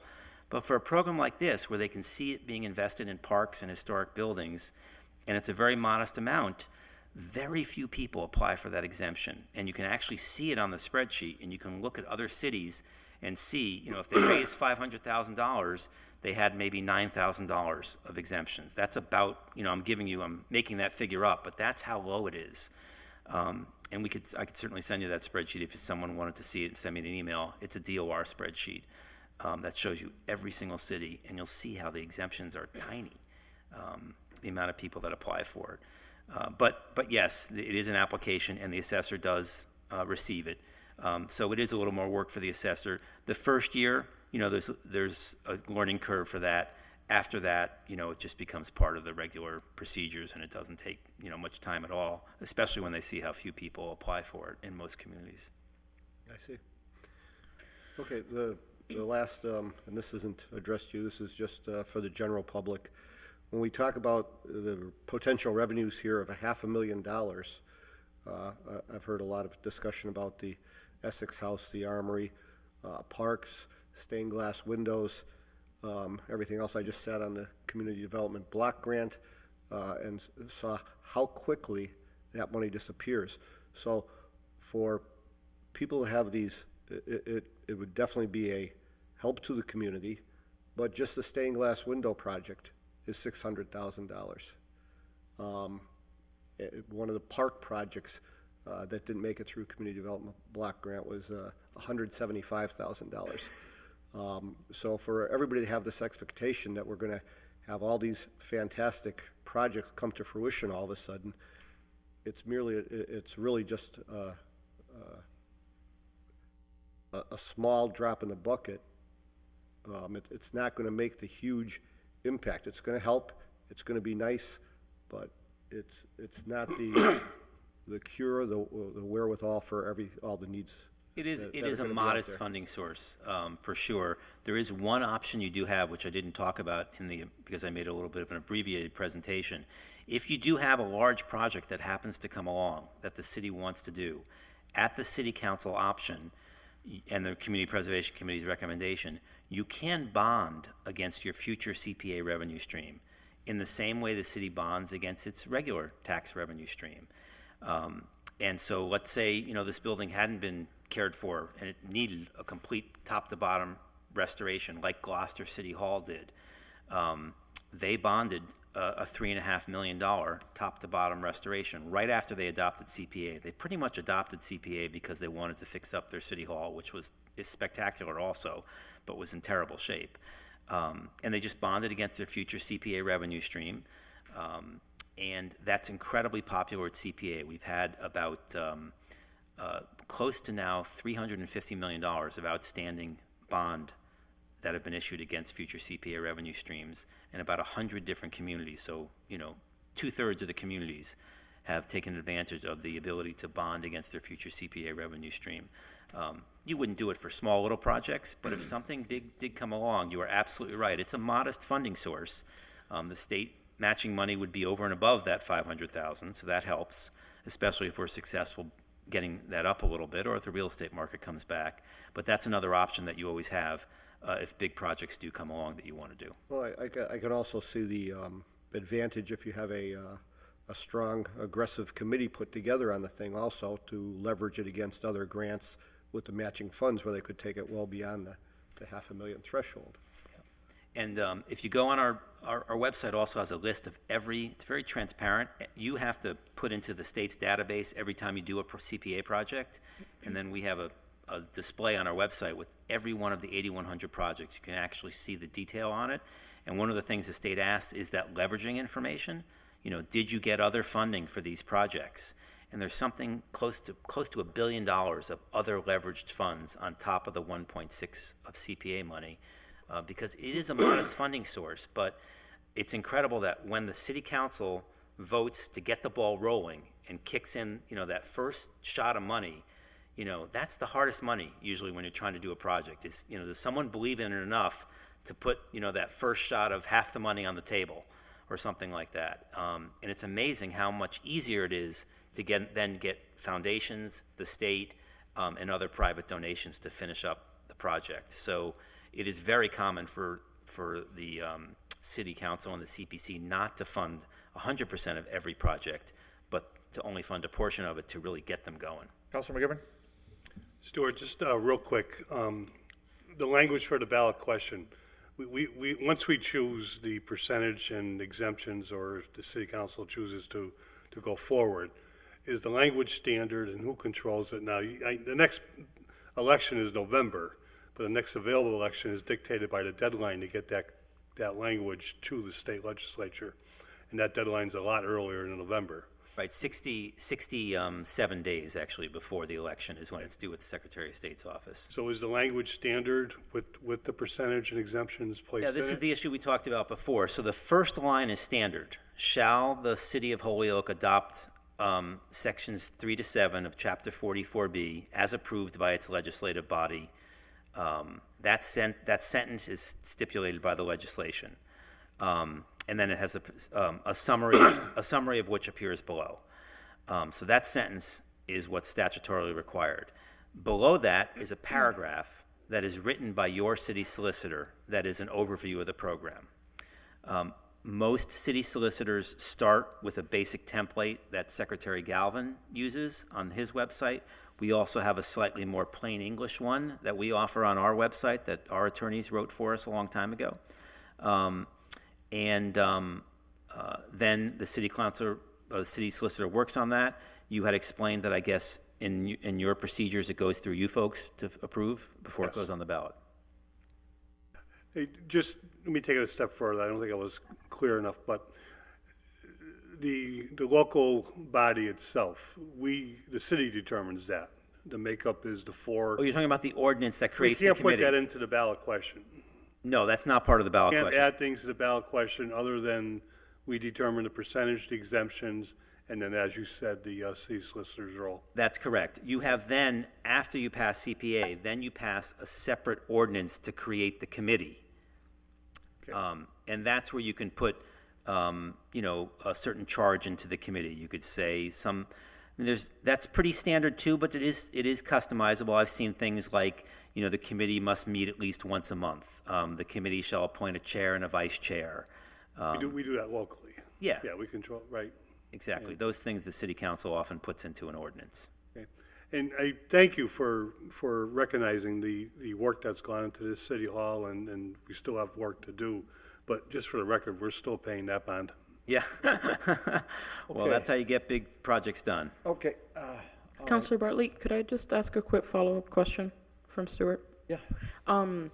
In terms of the housing piece, it's not only for new affordable housing projects, it can also be for preservation of current affordable housing? Yeah, there are, the housing category, because the legislature knew that's the toughest category to really get a handle on, they give you the most flexibility in that category of any category of CPA. So you can actually build affordable housing, but you can do things like hiring a housing coordinator. You can do most activities that are in support of affordable housing are eligible. So we have 2 communities that hire housing coordinators to get housing things organized for the community. Housing plans and studies, rental assistance program, first-time home buyer assistance programs, down payment assistance programs. It does not have to be brick and mortar construction. So there's a lot of other things you can do besides actually building new units. Great, thank So you. there's a And lot just of in response to Councilor Tolman's question about surrounding communities, I know the Springfield City Council is starting to have conversations, just like we are, because they've reached out to us. So I know About that's CPA? happening. Yeah. They're starting to have conversations. Yeah. Okay, so. Mr. Chairman, I make a motion that item number 5 be complied with. Second. Okay, on the motion, all in favor? Aye. Aye, okay. Okay, so, let's see. Council, you want to make another motion? Yes, Mr. President, I make a motion to take up item number 6, please. Second. On the motion, all in favor? Aye. Aye, okay.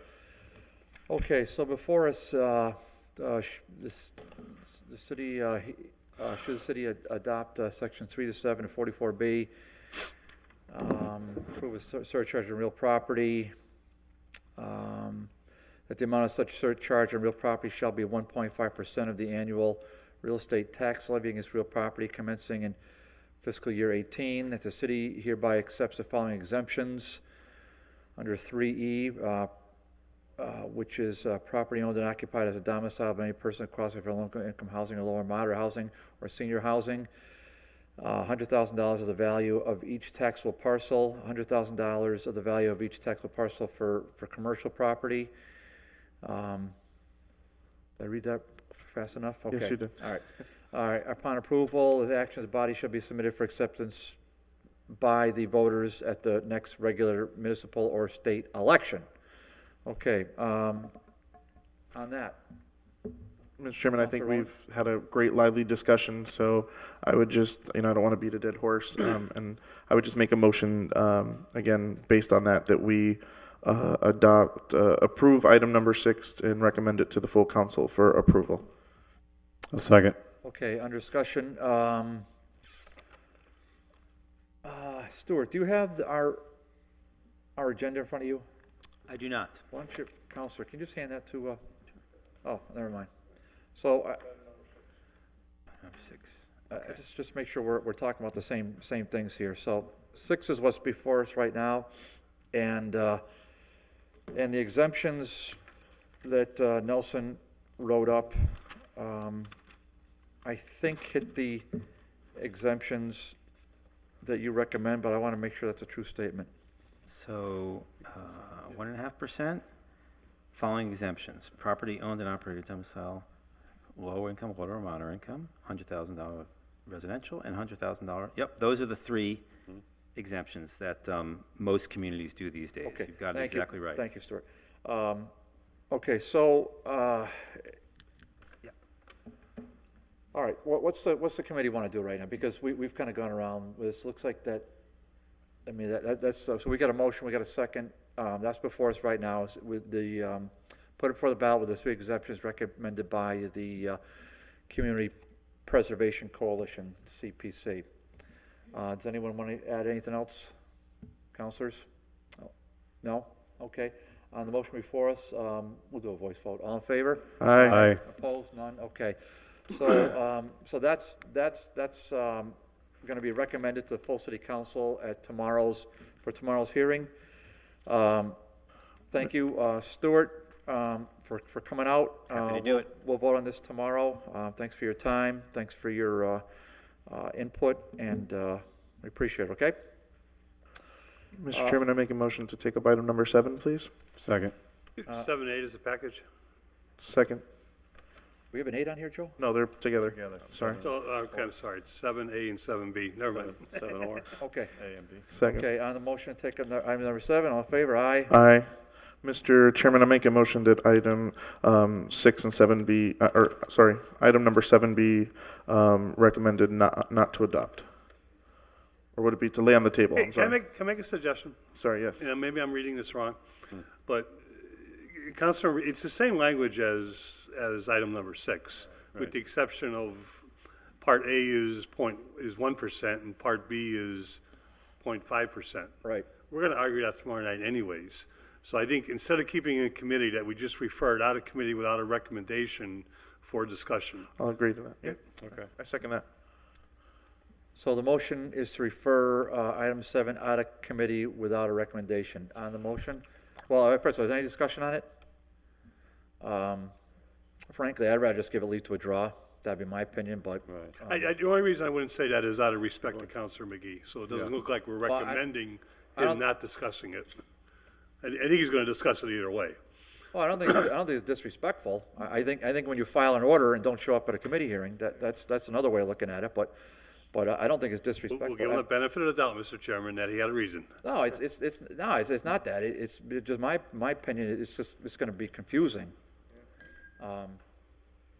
So that's, I mean, how do you wanna vote? I mean, so we do this tomorrow, do what you want, but, I think it's just confusing, but that's me, but, okay, so you want us to say, Just report it out without a recommendation. Yeah, report out without a recommendation, okay. for 7, yeah. Okay, that's reported out without a recommendation. All in favor? Aye. Aye. Okay, aye. Okay. So, we'll take one last motion. Motion to adjourn? Second. All in favor? Aye. We are adjourned. Thank you.